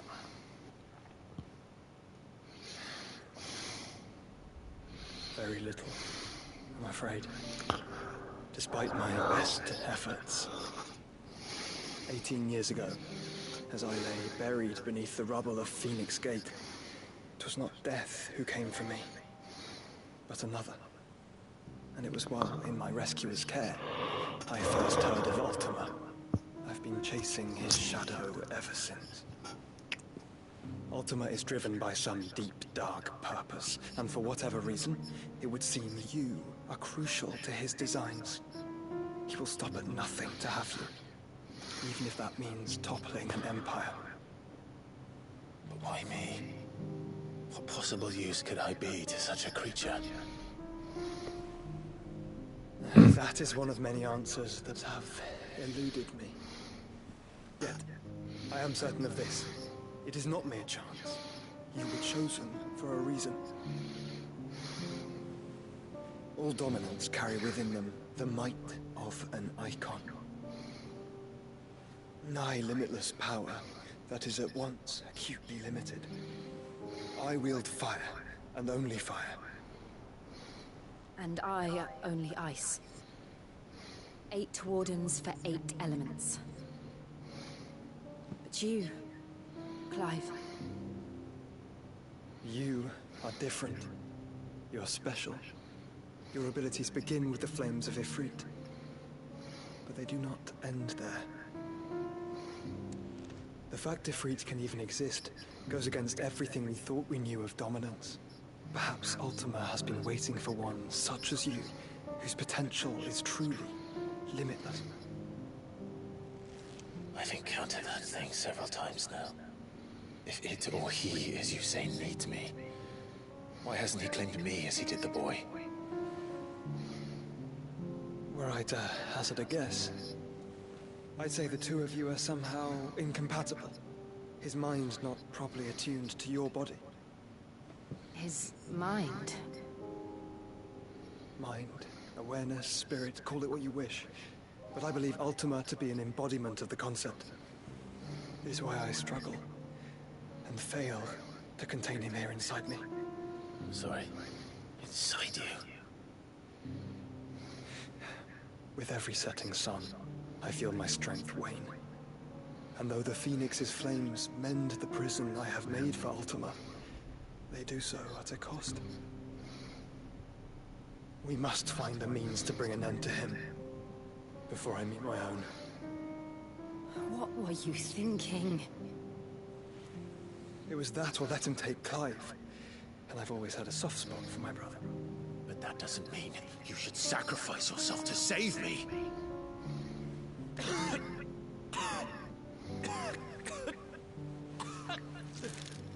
Joshua.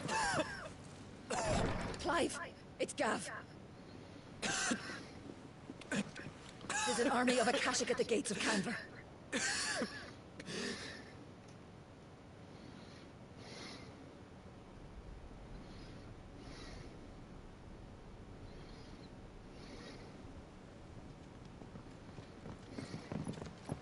Well, what's the short of it? Ty told you. The capital of the Free Cities is under siege by an army of monstrosities. The city guard are doing their best to stem the tide, but numbers ain't on their side. What of Lord Byron and Mid? Were they able to escape? No, but they're all right for now. They're hiding with Gav at midship. We have to get them out of there. And we shall. Otto, prepare a Stolas. Tell Gav to stay exactly where he is. Understood. Vivian, what's the swiftest route to the Free Cities? That sounds like a question for the map. Look here. This road, through Tabor, should provide the least trouble. Good. What a coincidence. Tabor is exactly where I'm bound. Joshua, bed is where you should be bound.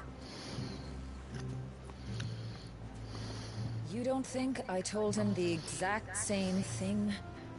Were Taya not such a talented healer, I would surely have been inclined to agree. But, thanks to her ministrations, I feel I may safely rejoin my attendant, who was to wait for me in Tabor if we became separated. I love Joshua. Travel together. Clive. If he stays close to me, he'll be fine. Thank you, brother. I'll look after him.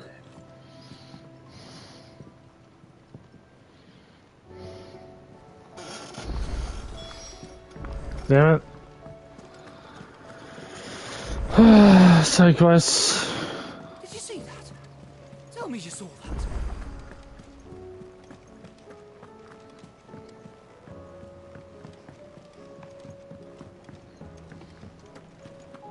It seems the hideaway's lost blasted it. Here, you put me in this situation, Clive. You can bloody well get me out of it.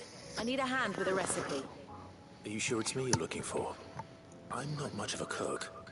I'm all the cook will be needing, thank you very much. What I want from you is a little of your time, right? Oh, and perhaps your sword. You remember Ivan's stew, right? Well, despite the look of the thing, and that awful stench, people wolf it down. So I thought I'd try making one of these supposed masterpieces myself. Had a peek at the book and gave it a go, but, wow. It wasn't as straightforward as you'd hoped. Ivan had the same problem. Yeah, but this is my blooming kitchen, and I will not be outdone. So if you don't want to be seen as playing favorites, I suggest you lend me a hand. I hope I'll be on. I've never been one to play favorites, Molly. And I would be only too happy to lend you a hand. So, what's on the menu this time? A fried mortress of skyworm. That's one heck of a name, innit? Recipe seemed easy enough to an old hand like myself. Thought I'd followed it to a T. Only, turns out skyworm livers and drake's mint are not what I thought they were. At least I hope they're not, given the rancid mess they made. Ivan said the recipes in the culinary pilgrimage date back centuries. Who's to say the ingredients even exist anymore? Wow. That's a question for a scholar, wouldn't you say? Perhaps you know of one? Kindly old fella who haunts the shelves, maybe? Fine. I'll go and speak to Harpocrates. Perhaps he'll know something. And if he does, I'll see if I can find your ingredients for you. You do that. Lest we forget, you've got a reputation to uphold.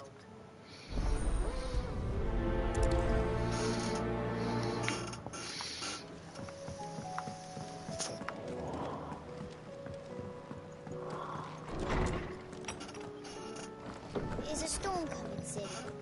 Will there be thunder? Lawsman Harpocrates. I've come to pick your brain if you don't mind. It's about the book you lent Ivan. Valicia, a culinary pilgrimage, a classic. One of my favorites, in fact. The young man did a wonderful job with the Chance's stew. I do hope we shall be able to sample more such marvels in due course. That's actually why I'm here. I don't suppose you know where I might find skyworm livers and drake's mint. So the fabled Saint-Brecois delicacy is next on the menu. Delightful. The descriptions of fried mortress never failed to make my mouth water. Now, skyworm is a somewhat antiquated name for the wyvern, their ground livers being the paste from which the mortress is made. Dragon livers. How very Saint-Brecois. One would have thought the disciples of Bahamut would have a touch more reverence for their icon's brethren, but apparently not. I believe the specific dragon the recipe demands is the blueback wyvern, said to be the very color of the sea beside which it resides. So we know where to look for our liver. But what about the drake's mint? Saint's bonnet in contemporary parlance, a herb which grows along the North Reach coast. I gather that one can locate the cheerful yellow flowers by their heady scent alone, so I'm sure you'll have no trouble finding them. I may add that people once believed game was best served with the flora that sustained it in life, in which regard fried mortress of skyworm is undoubtedly a typical dish of the time. Meaning that if I find one, I find the other. To Northreach, then. Best of luck, Clive. And do save me a bite once the dish is complete.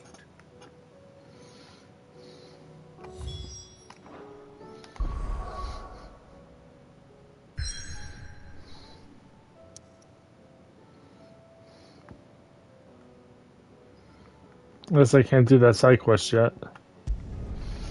I'll do that in another episode, I guess.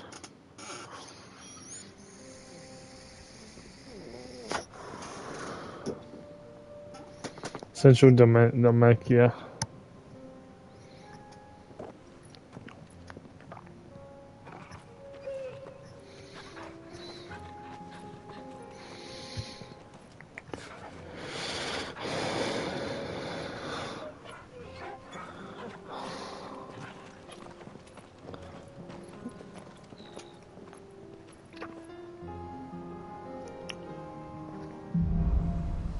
Cloak and dagger. It's like a dream. The four of us out walking like we used to. Enjoying this, are you? Gav and the others could be in danger as we speak. You're right. I'm sorry. Yote is a fine scout. If Candle was attacked, she will already have begun gathering information. Tabor isn't far. We should pick up the pace.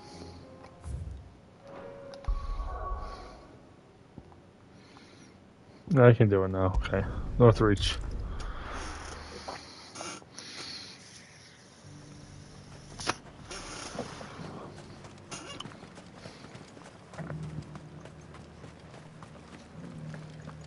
There were ghosts at the gate, not days. You needn't fret. The creatures have been...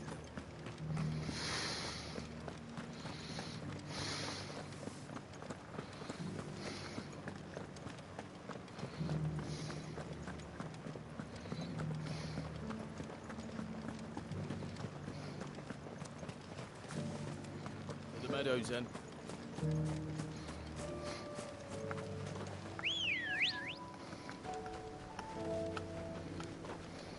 Ready, go?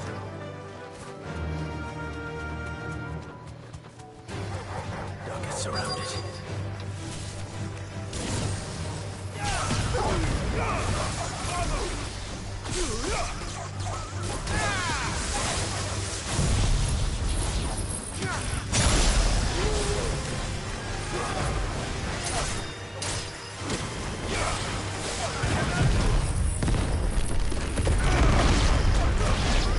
Said I should be able to find what I'm looking for somewhere nearby.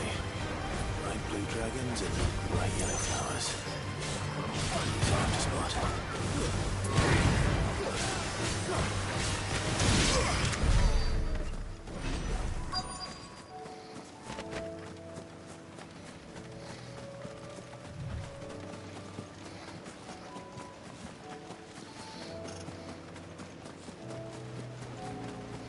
It's our... Enjoy Yelmy. This must be our wagon. Right. Let's get this over with.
I said already.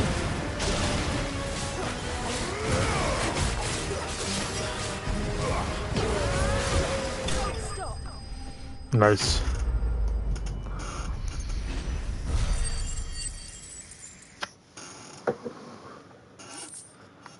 Raptor liver. Some nutrists believe that it is the blueback wyvern's prolificity to feed on this carrion that results in their livers becoming so engorged that the saints' bonnets on which they follow their meals serve and ameliorate this effect. Others claim that it is the blooms themselves which cause the damage, the wyvern's being so taken from the flower's taste.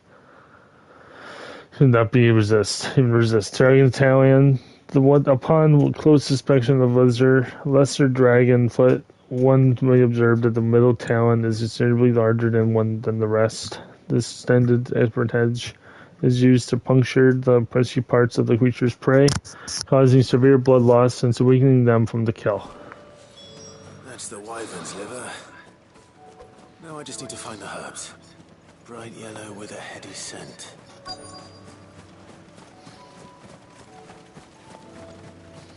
There it is.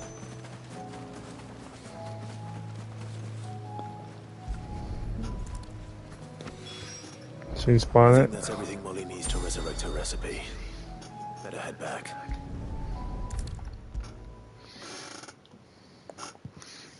Seems the hideaway's lost its appetite. So, did you have that word with Tomes then? I did, and he was as helpful as ever. He told me exactly where to look, in fact. Saint's Bonnet and Raptor's Lover. And what precisely will I be cooking up? Or is it better not to know? Blueback wyvern liver. And, a herb known as Saint's Bonnet. Ah, wyvern livers, was it? Well, at least it weren't actual worms, I suppose. Now then, you stay right where you are. I've got some cooking to do. Let's hope these grand old chefs of yore knew what they were on about.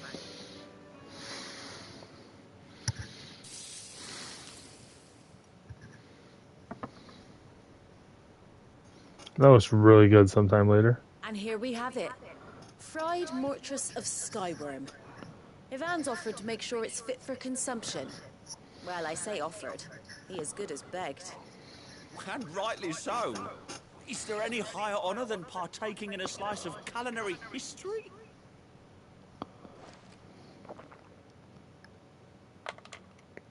Ew.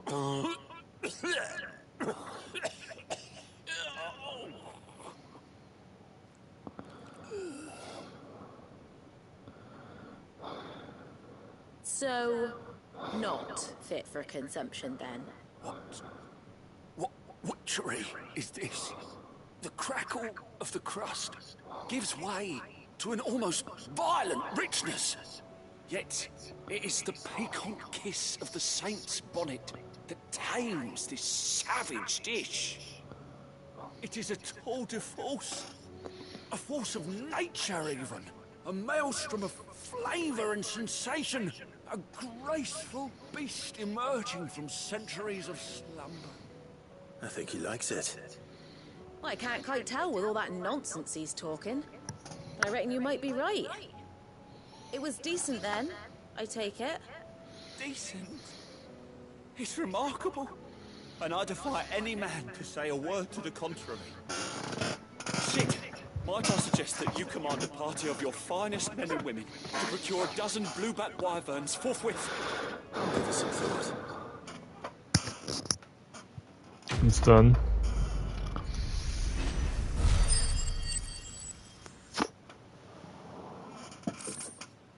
Sharp Fang, there's one thing with Stefana Vestella did not want. It's more dart-shaped fangs, lined to severing moths.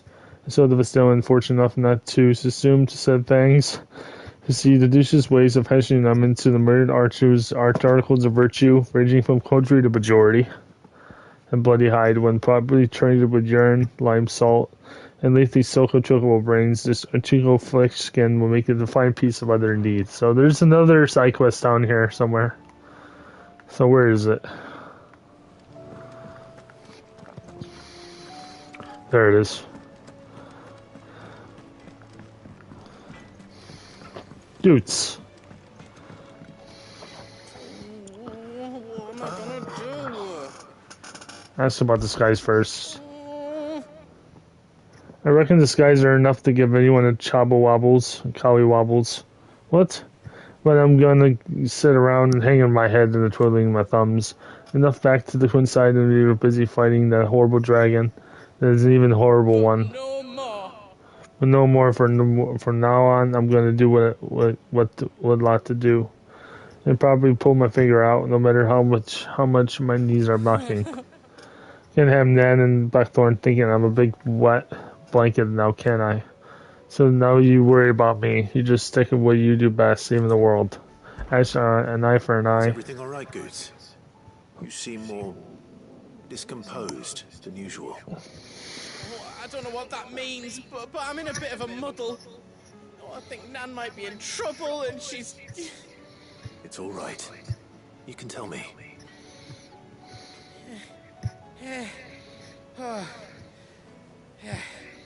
Come on, get to it. A trader came by. One of our usuals, like... Said he'd heard some rotten rumours about her down Dallimil Way. Folk are saying she's been selling to bandits and cutthroats and that. I mean, she's fond of a chance to make a coin or two, aye, but she'd never do business with baddies. Especially not the kind who go hurting people who haven't done out. I wanted to ask her about it myself, but I'm scared she'll give us a tongue lashing. She'd never give your tongue a lashing, though, would she? I'm not afraid of Ashley. Don't worry. I'll speak to her. Oh, thanks, Clive. You'll let me know what she says, won't you? Of course. I'm sure it's all just a misunderstanding. Eye for an eye.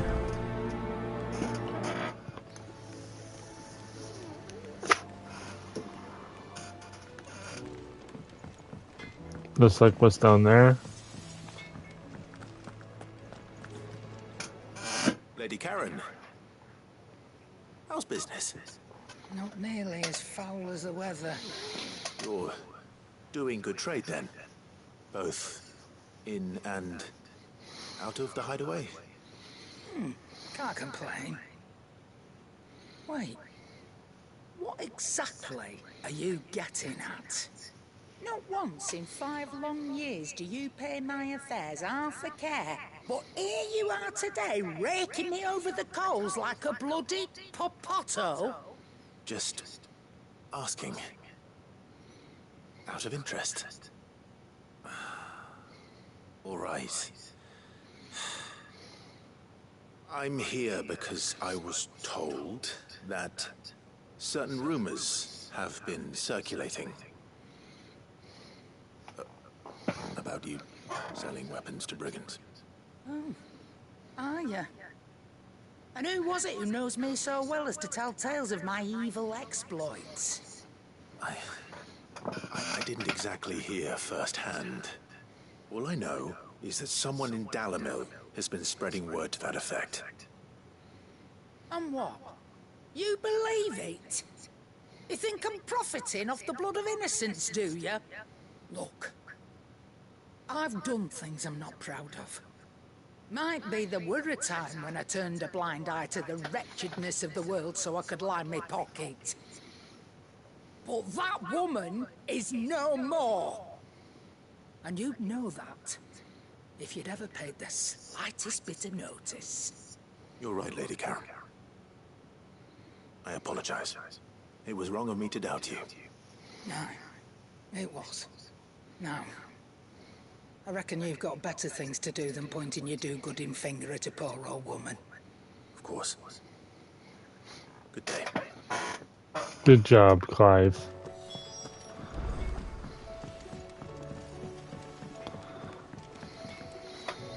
I spoke with Lady Karen.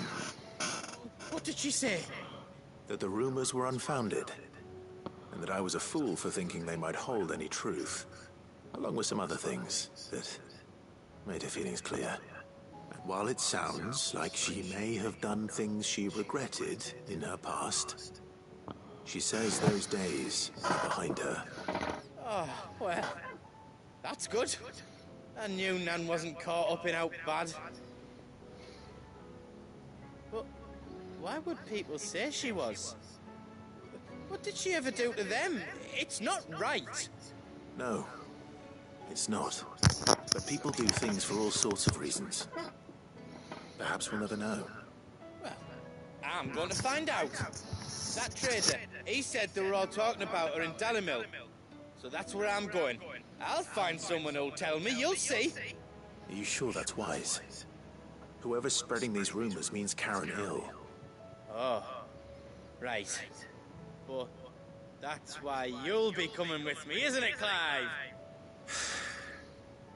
I suppose it is.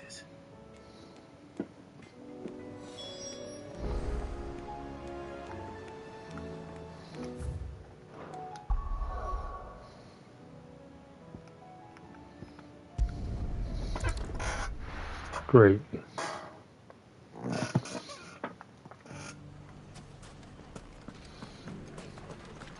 The bandits may be no more, but look what they've left us with. We have a hard time.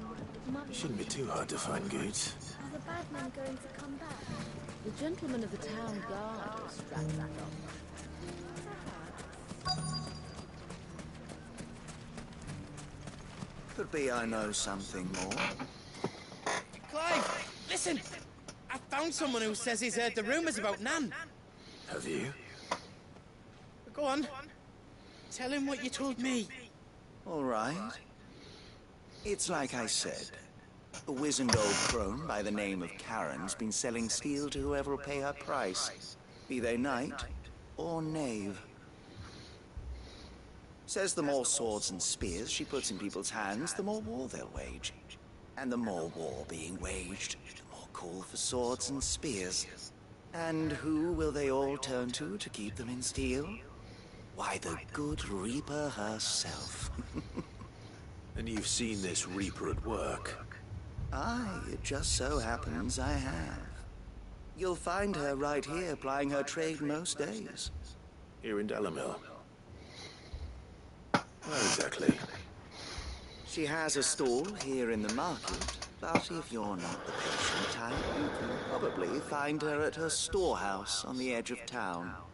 But it'd be a bolder man than me that braved that particular nest of vipers. Feeling bold, traveler? I hope so, for your sake. Now, if that's all, I have places to be. Sorry to have kept you.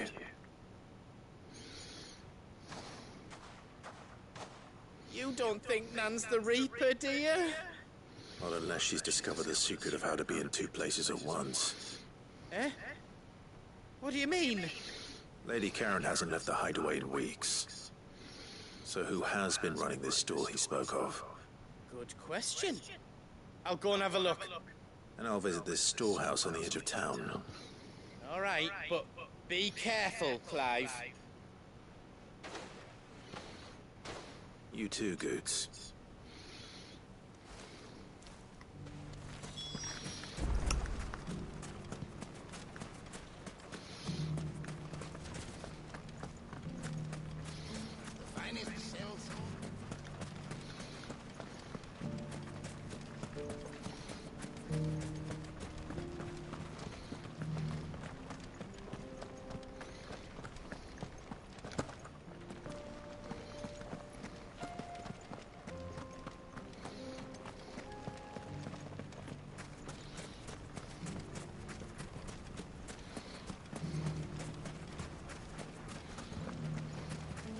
The gentlemen of the town guard are a strapping bunch. Mummy, are the bad men What a going mess. to come back?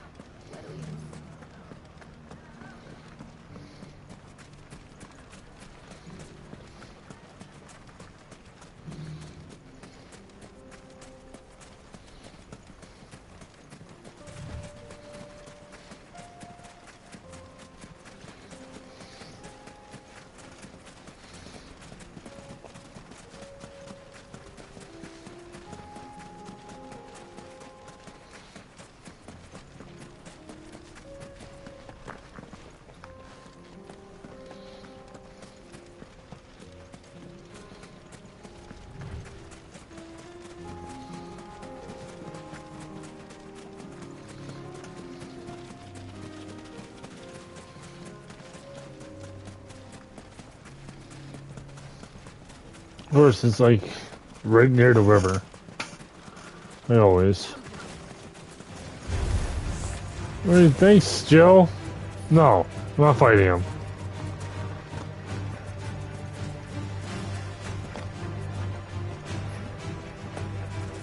Go away.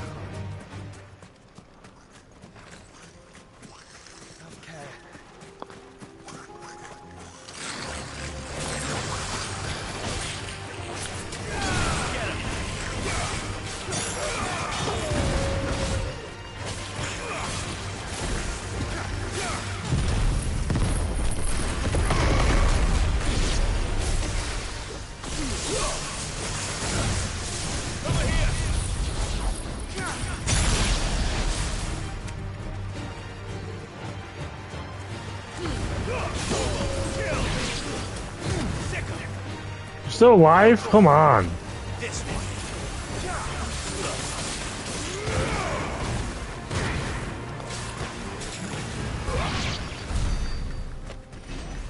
Now how in the hell am I supposed to get over there? Come on, sprint.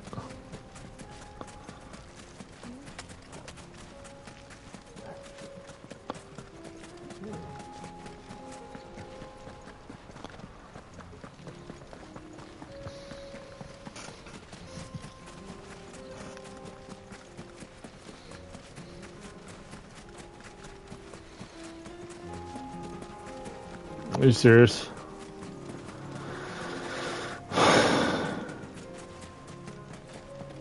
Who designed this map? I hate this map so much.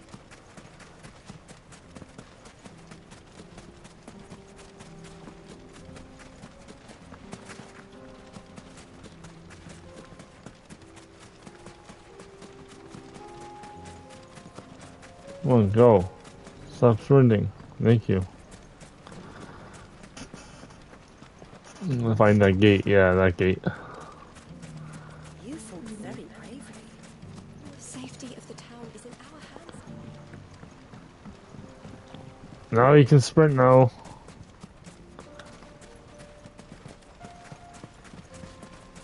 You can sprint now, Clive. To brave the Viper's Nest.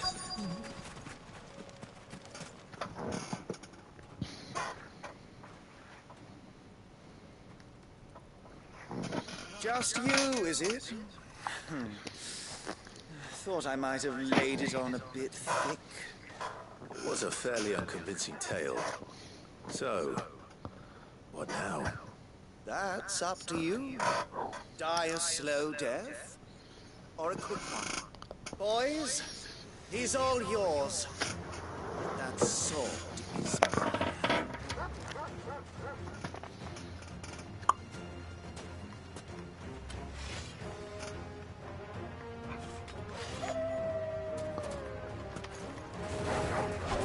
Leave now and we can pretend this didn't happen.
Sorry, you're fucking me up right now, man.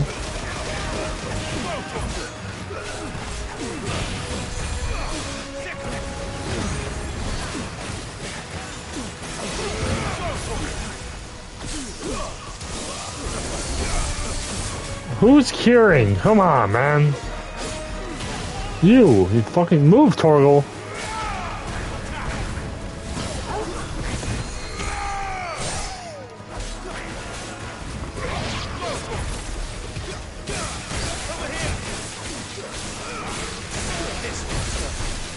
Another guy's curing people. What the fuck?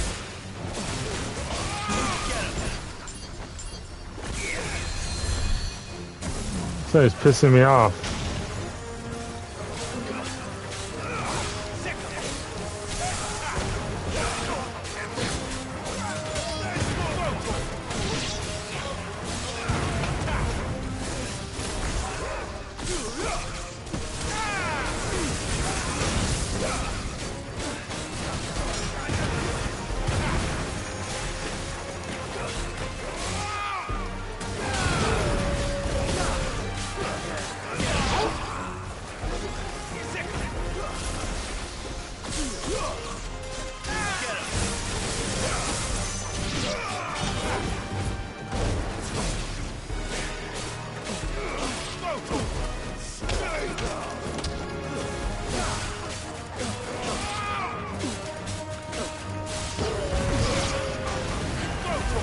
More of them? Come on.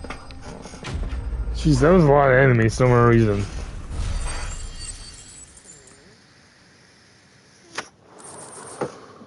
They gave me a lot of stuff. In her cases, Hyperbole has played no role in items nomenclature. So Silk is every bit as strong as steel as the Song of Silk, making a popular choice for tailors tasked for crafting durable armor that does not hinder movement. Bloody hide, when properly treated with urine, lime salt, and lately soaked in chocobo brains. Its Acure Fletcher skin will make a piece of leather indeed. Magic ash. All creation is possible because the ether gives its form and a lifeless life.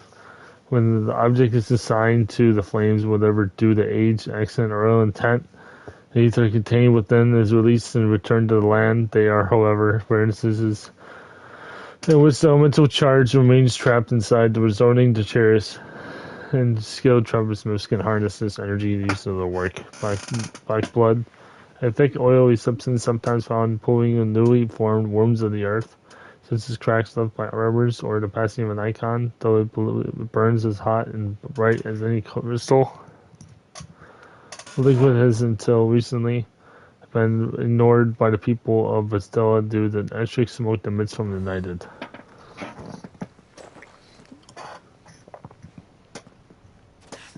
Oh, you've done it now. Go on. Tell me what I've done. When the Borgwyn finds out you've killed his men, he'll have your head. He only wanted that bull of a manservant, the dim one always clinging to Karen's skirts. You weren't even supposed to be here. Who the hell are you anyway? What were you going to do to him? The Borgwyn wanted him to get to Karen. I was only supposed to point the lamp in the right direction once he arrived in Dalamil. Then you turned up. Well, go on then. If you're going to end me, end me. You're not worth the effort. Now be gone, before I change my mind. Fucking coward! I need to find Goods. Right now.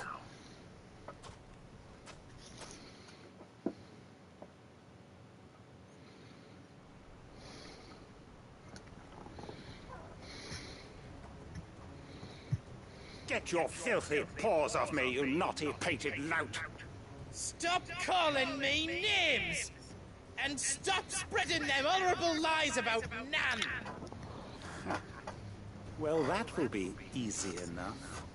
For they are not lies. Every last word is true. And she must pay for her crimes in blood. Lord! Goose, are you all right? He's gonna kill Nan! He said she had to pay in blood! After what she did, it is only right. She ruined my life and the lives of countless others. That loathsome harpy's very existence is a crime, and I will not allow it to continue. Goods, was it? I have no quarrel with you. Only with your employer. Run along now. You need not pay for her sins. No. No? I don't care what she did. I won't let you hurt Nan. Promise me you won't hurt her, or I'll kill you myself! Goops, no. Enough, all of you!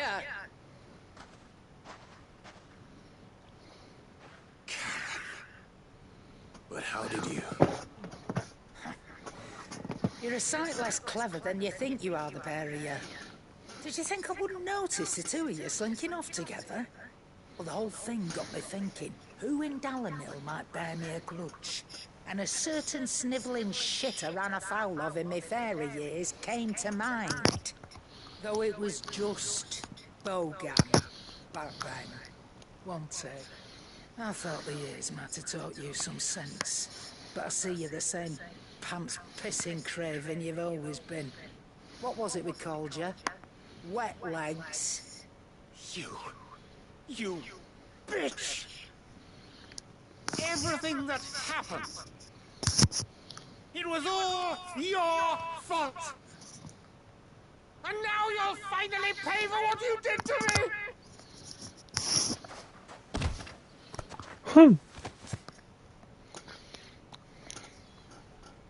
Goose, you... If you want a piece of Nan, you'll have to go through me. Fuck! You great galoot. Out of the way, I can handle this myself. So, wet legs. You remember what you told me when we last met? An eye for an eye. Wise words, that. Wise words. And now, it's time to collect.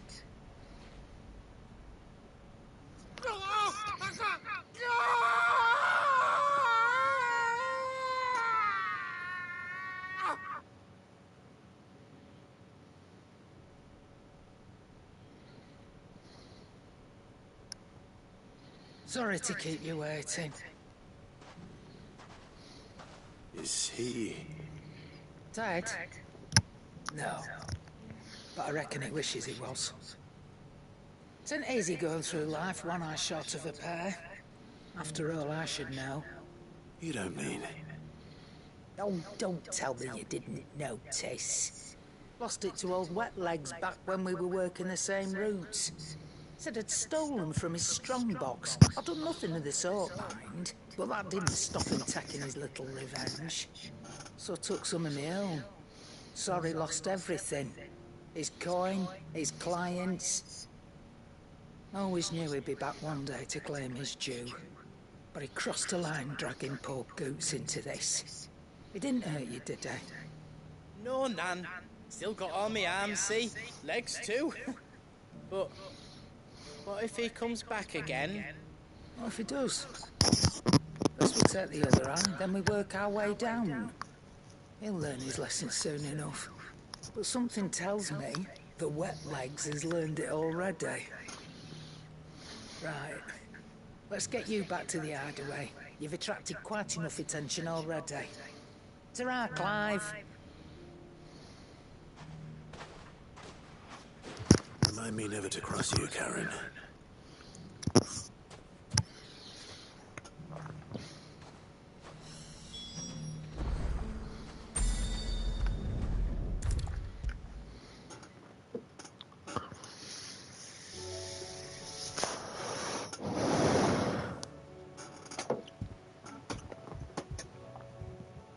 Nothing like a dish of cold vengeance to foul the gut. I'm sorry, Nan. I didn't mean to make things worse. I just thought I had to protect you. Like you've protected me. Aye, well, someone had to. Your parents certainly didn't give a whit for your well-being. Reckon the both of us would be worse off if I'd not taken you on. You've always been me right eye, Goots. And I'd have you stay that way. So don't you dare go looking for trouble again. Well, I will. If you ever need help, I'll do it again and again, and you can't stop me. Why, you big lump. Fine. Play the hero if it makes you happy. Thanks, Nan. I won't let you down.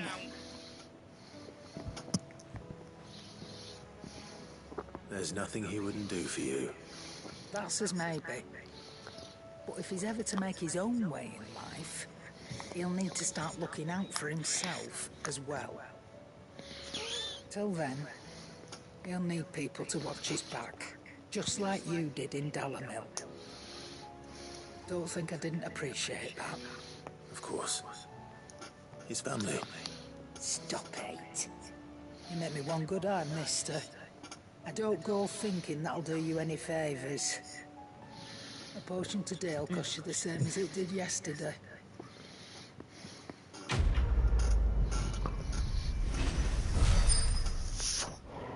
An eye for an eye. Utensil cleanser. Sensor. According to Karen, it's sister packed with herbs and herbaceous and ward off everything from insects to the plague. Protect a home from thieves and demons and heal any number of elements while bringing love and fortune. So you can read. Congratulations, Karen. Meteorite, just as drops of molten iron fall from the smith's oven for the cool, so too do they fall from the crystal foundry where the gods forge their divine instruments of war, or so is believed with all these otherworldly outcastings meteorites.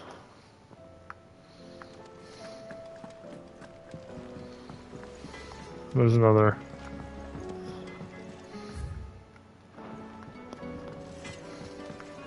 One more. After this side quest, I'm done for the night. Is a storm coming, Sid? Will there be... Sid, perhaps you can help me solve a mystery. I can certainly try. Who's gone missing this time? It's not who, but what. Mid-scales, the ones she made for her workshop. I borrowed them to teach the little ones about weight, and shortly after the lesson, well, they vanished. My first thought was that they'd taken them off somewhere to play, but when I asked, they swore they had nothing to do with their having disappeared. Which almost certainly means they had everything to do with it. Allow me to help. Perhaps a visit from Sid will jog their memories. I think it just might. Thank you. I don't like to imagine that my pupils would lie to me. But if they have, I'll have no choice but to discipline them accordingly. They were in the atrium when I last saw them. As always.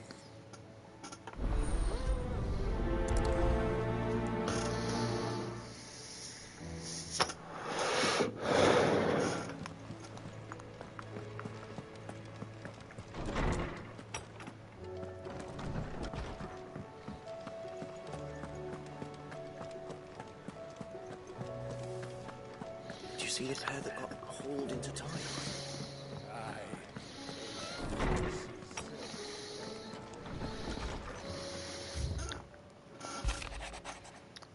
Mr. Clive, I apologize for the sudden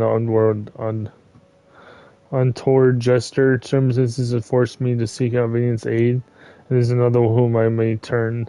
Your most esteemed Lord Uncle has presented me with a task most vexing. I fear that I am wholly unable to perform a valid expeditions, namely due to the market lack of material aptitude on my part. To wit, I am a domestic servant, not a mercenary, while I maintain the virtuous aptel to attend to the needs of manor, to the attending of bandits and many backways allies. I am so ill and equipped. If it please you, my lord, rather, Prepri came to see me on Martha's Rest, where I ever received a restrained parliament in full, compassion rather fold. Since Cecile, the Lord of Barn from Rossfield. Not yet.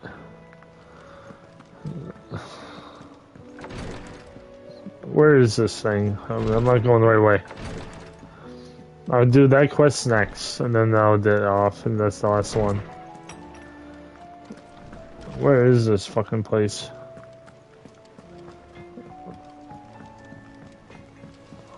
Oh, this way.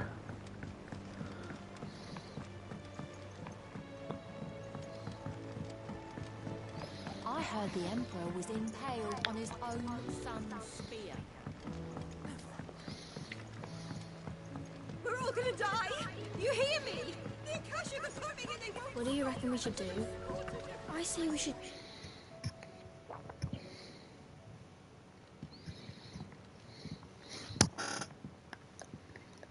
Sid!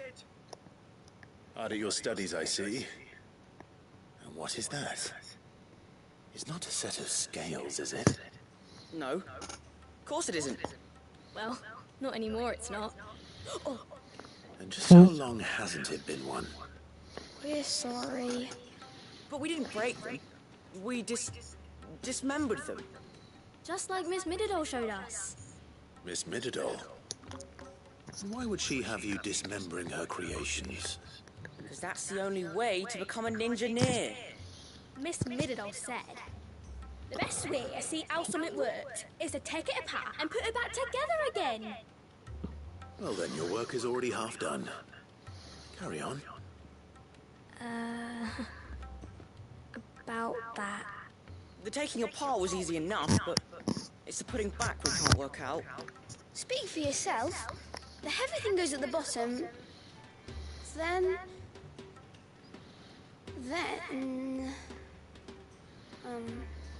You three need to learn to take responsibility for your actions. So let's have a look at these parts with fresh eyes, shall we?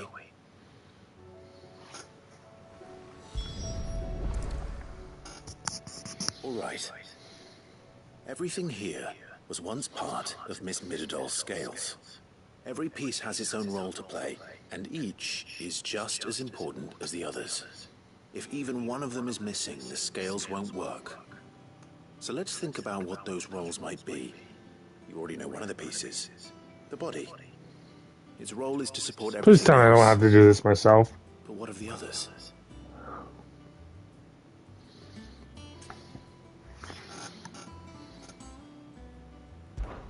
This is called the arm. Why do you suppose that is? It doesn't look much like an arm. You're right. It looks more like a wing. Like a chocobo wing!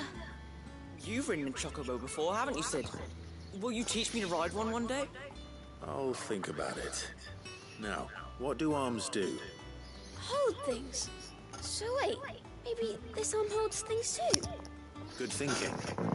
On the right track. The pans. These round parts are called the pans. You all know what a pan is, don't you? I do. Molly uses them in the kitchen to fry bangers. But these aren't for frying bangers, you idiot. They're for weighing stuff.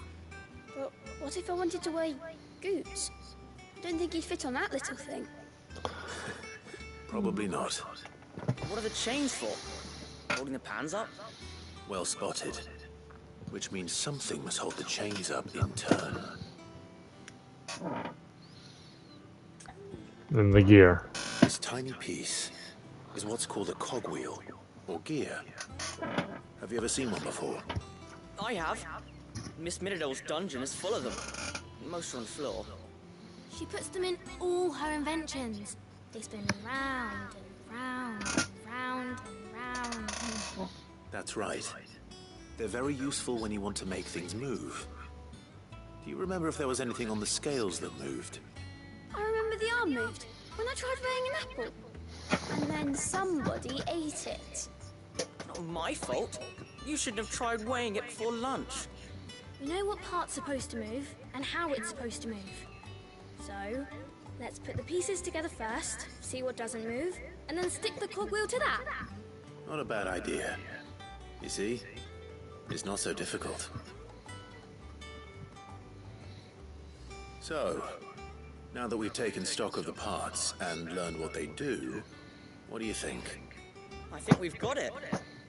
Then here's what we'll do. You tell me what goes where, and I'll put the scales together.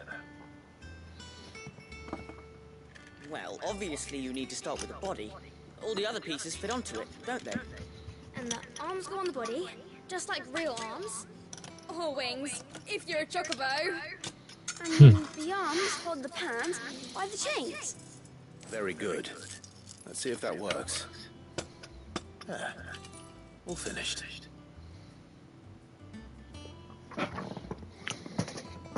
Yes! We did it!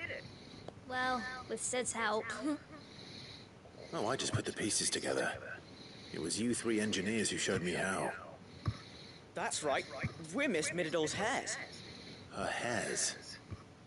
Yeah, heirs for the future. She's showing us her secrets now, so we can help out the hideaway when we're older. What do you think, Sid? Are we almost ready? With a little more help from Miss Mididol and Miss Shirley, I'd say it won't be long at all. You hear that? It won't be long. Until then, though, do try to be honest with Miss Shirley.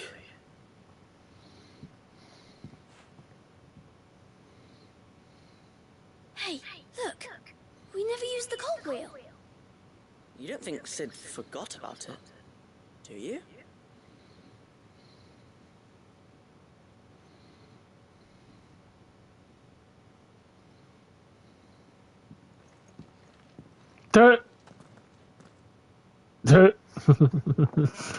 That's funny.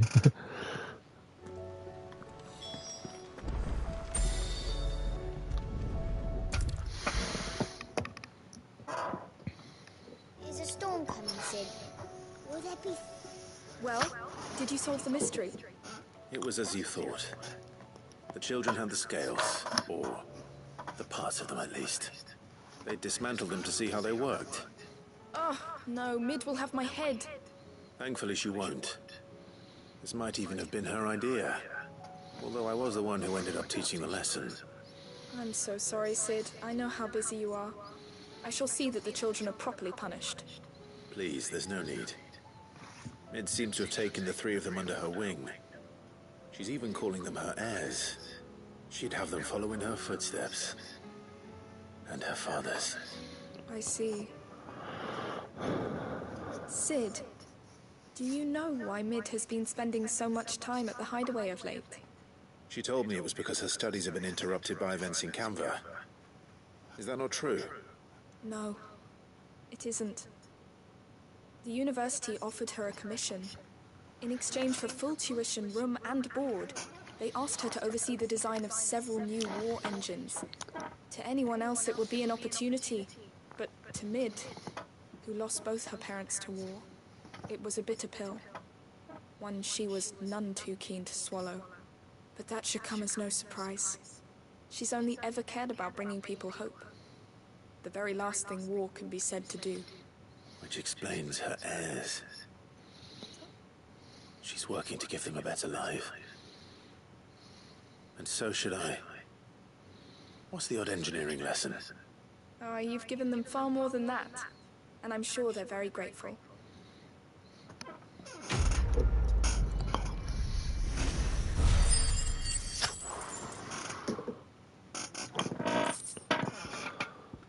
Black blood, a thick oily substance sometimes found pooling in newly formed wounds in the earth.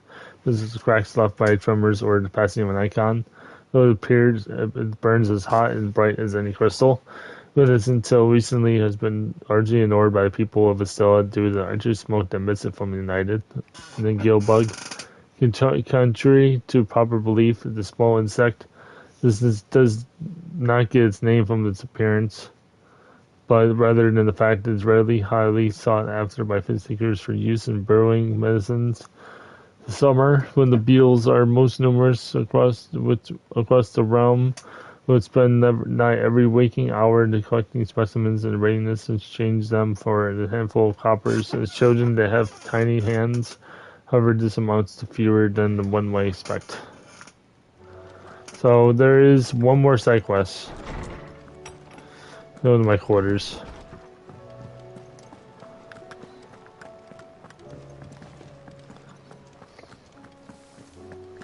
Did you see the pair that got hauled into tiles?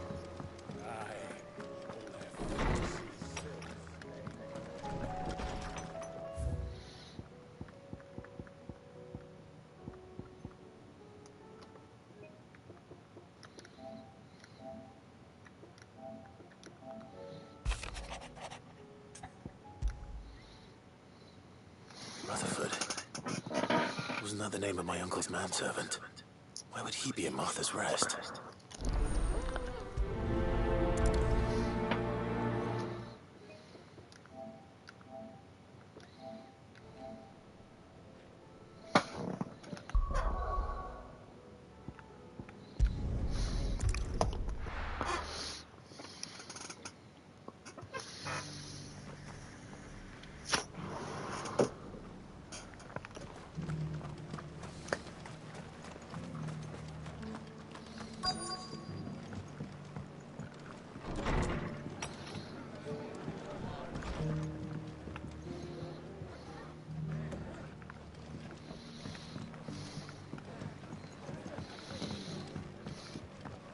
My lord Marquis, is that you?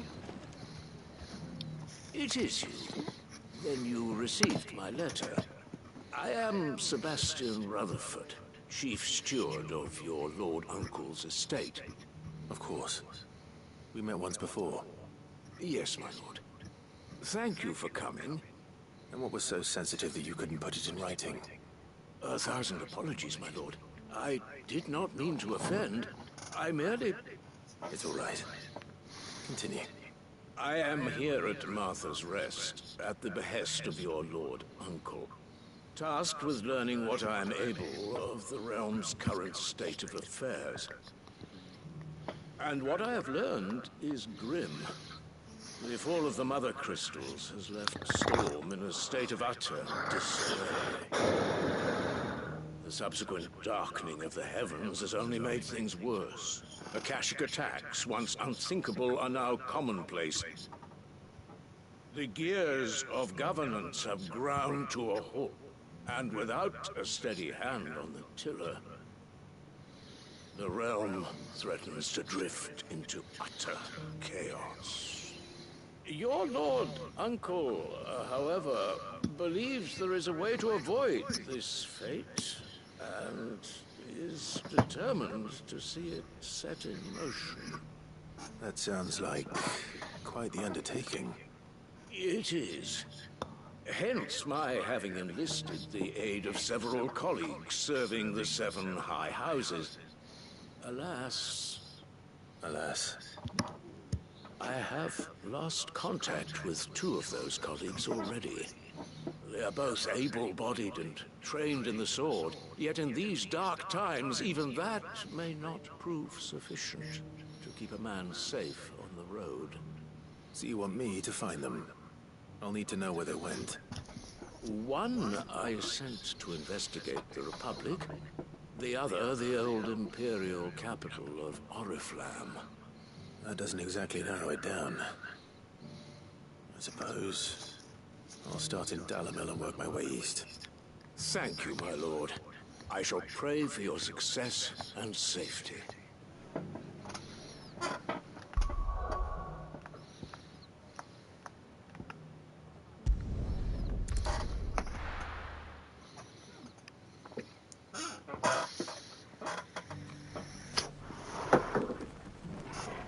It's not going to be easy finding one man in an entire republic.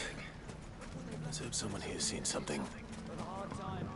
Mummy, are the bad men going to come back?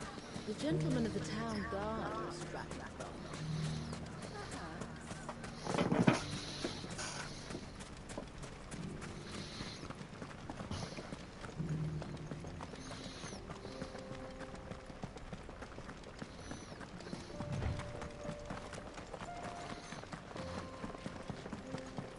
Someone's got himself in trouble.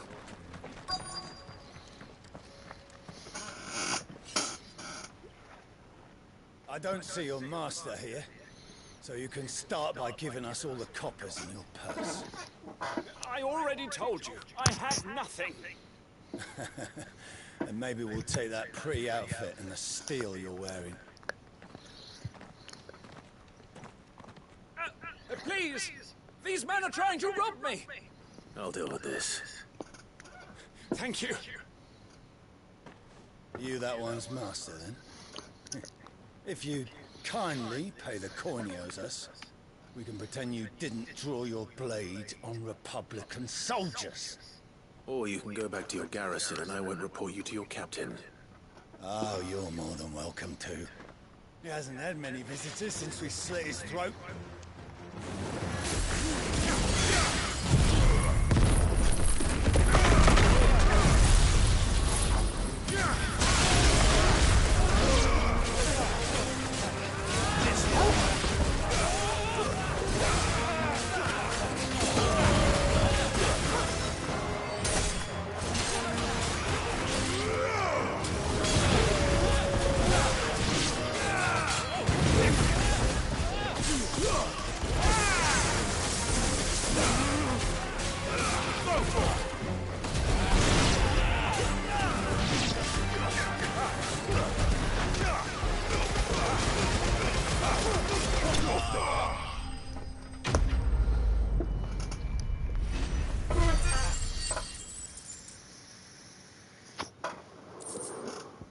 Steel silk. A rare case of whatever bowl has no blade, no roll, and items nomenclature. Steel silk is every bit as strong as steel and as soft as silk. A popular choice for tailors tasked with crafting durable armor that does not hinder movement. Magic ash, all creation is possible because of ether. This is what gives the formless form and lifeless life. When the object is assigned to the flames will ever deal the age, accident, or ill intent, the ether contained within is released and returned to the land. They are, however, rare instances in which elemental charge remains trapped inside, the resulting to Cheris. Sealed weaponsmiths can harness this energy for the use of the work. I expect as much from Hugo's faithful, but these were men of the fist. Much has changed in the Republican army since they lost their rock. You've seen this kind of thing before, then? Many times. I was sent here to observe the situation. One of Rutherford's men. He sent me to look for you. Well, then you have my thanks. I fancy I could defend myself against one, perhaps two, but a whole regiment. I arrived in Dalimil several days ago, but when I called upon the captain of the local garrison to make inquiries, his men confiscated my effects and locked me in a cell. The captain is no more, and his men make the rules now. Fortunately, I was able to bribe my way free, only to be stopped again by those soldiers you so kindly dispatched. What of the Fist's central command? Surely they wouldn't allow such lawlessness amongst their ranks. I would imagine they are unaware of it. Most of the army has fallen back to the capital and hunkered down behind her walls. Those who weren't recalled now rule the fringes unchecked, answering to no one but themselves. Then it's worse than we imagined. You should return to Rosaria. It's not safe here. I'll find a caravan heading north. You won't mind if I borrow one of these soldiers' coin purses?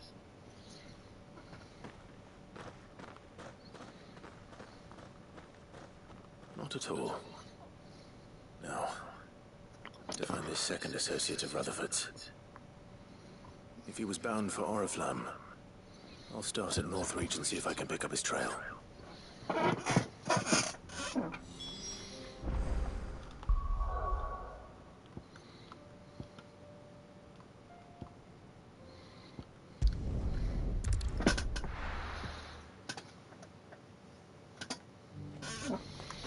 There's a lot of road between here and the capital. Rutherford's man could be anywhere.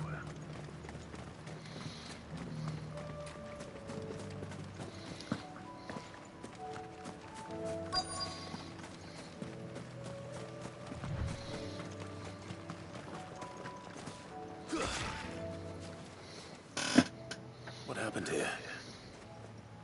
If you're with the others, they've already relieved me of my belongings. I'm not. I'm looking for someone who was sent here by a man named Rutherford. Then you found him. I'm Alistair Rockford, attendant to the Lady Ariane of House Wellesley. Of the 7 high houses of Rosaria. It's been a long time since last I saw my great-aunt. Is she well? My Lord Marquis? Yes. Yes, she is. The Lady Dowager has granted me leave to assist your Uncle Stuart. I was on my way back from the old capital when I saw some villagers being robbed on the road here. Bandits? They looked more like field hands, but it didn't matter in the end. I did what I could to help the victims, but all it earned me was a pommel to the temple. Which way did they go? South, toward the gate. All right. I'll take care of them.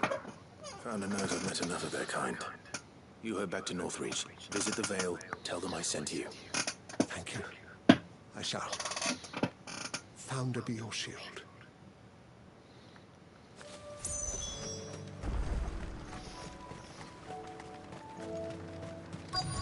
They just couldn't resist, could they?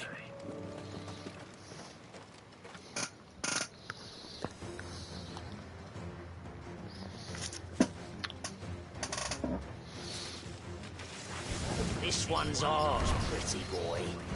Over here!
Nice.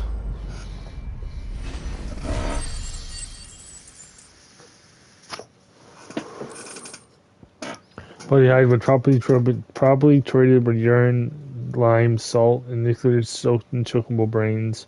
His infected skin makes him a white piece of leather indeed. His natural creation is possible with those of ether. It is what gives the formless form a lifeless life. When the object is assigned to the flames, whatever due to age, accident, or ill intent, ether contained is within is released and returned to the land. They are, however, rare instances in which an elemental charge remains trapped inside, resulting to chariots. And skilled weaponsmiths can harness this energy for the use of their work, black blood.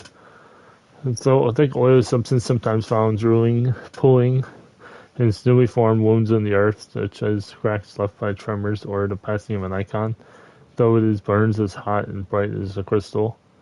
And crystal, the liquid, is also, until recently, been ignored, largely ignored by the people of Estella, due to the extra smoke that emits it when ignited. Make for the town while you can. There may be more bandits nearby. You don't need to tell me twice. Many thanks, traveler. This looks to be all of them. I thought I told you to make for the Vale. And stand by as ill might befall the heir to the ducal throne. It's just Clive, and I'm fine. Which is more than can be said for you. I will survive. Strange that the garrison wouldn't intervene in such a brazen attack so close to their gates. The garrison have their hands full inside the city. Some days they don't even send out patrols. There are few hands left to work the fields, and even fewer to transport the grain. The market stalls are nearly bare, and the price for what remains is exorbitant. It's not uncommon to see a fight break out over a crust of bread. When I said the ones who attacked me didn't have the look of bandits, I meant it. They were probably just desperate. Rockford, listen to me. If you are to continue your investigation, you first need to seek the attention of a healer. Of course. I shall return to Northreach right away. But allow me to thank you first. Had you not happened along, Don't thank me. Thank Rutherford. It was he who sent me. I suppose he'll be wondering where I've got to. I shall send a Bastolus as soon as I'm able. Good day.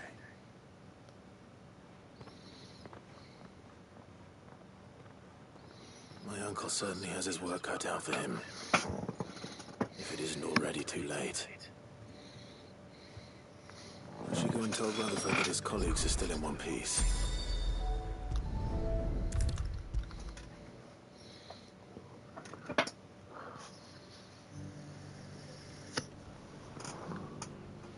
I see you're still here.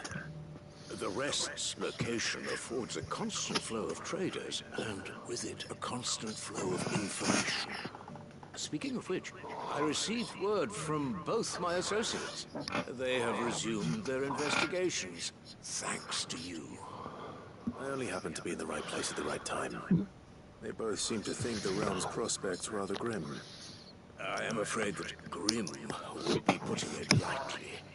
Storm is in crisis, and if we are to free her, we must work quickly. And we must work together. Such is your Lord Uncle's wish. As it is mine.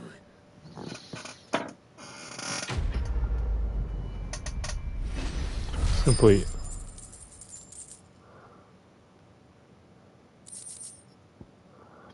Breath of light, fire, flare breath. Residual light ether that has failed to dissipate in the battlefield has instead manifested into a solid form, not like crystal, but the mental purity that renders it far more potent. It's not highly specified in publications. So silk, a rare case in which hyperbole has played no role in the item still in the clatter. Steel silk is everything is bit as strong as steel. It's just soft as silk, making it a popular choice from tailors tasked for crafting durable armor that does not hinder movement. Bloody hide. When blood be churned with urine, lime, salt, and lately soak and chocobo brains, the structure of flesh skin will make it a fine piece of leather indeed.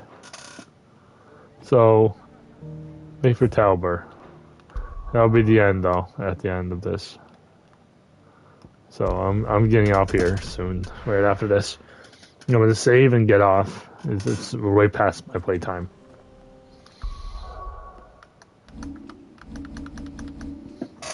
Save. Whoops. Okay, guys, I'm gonna delete that one. Wait.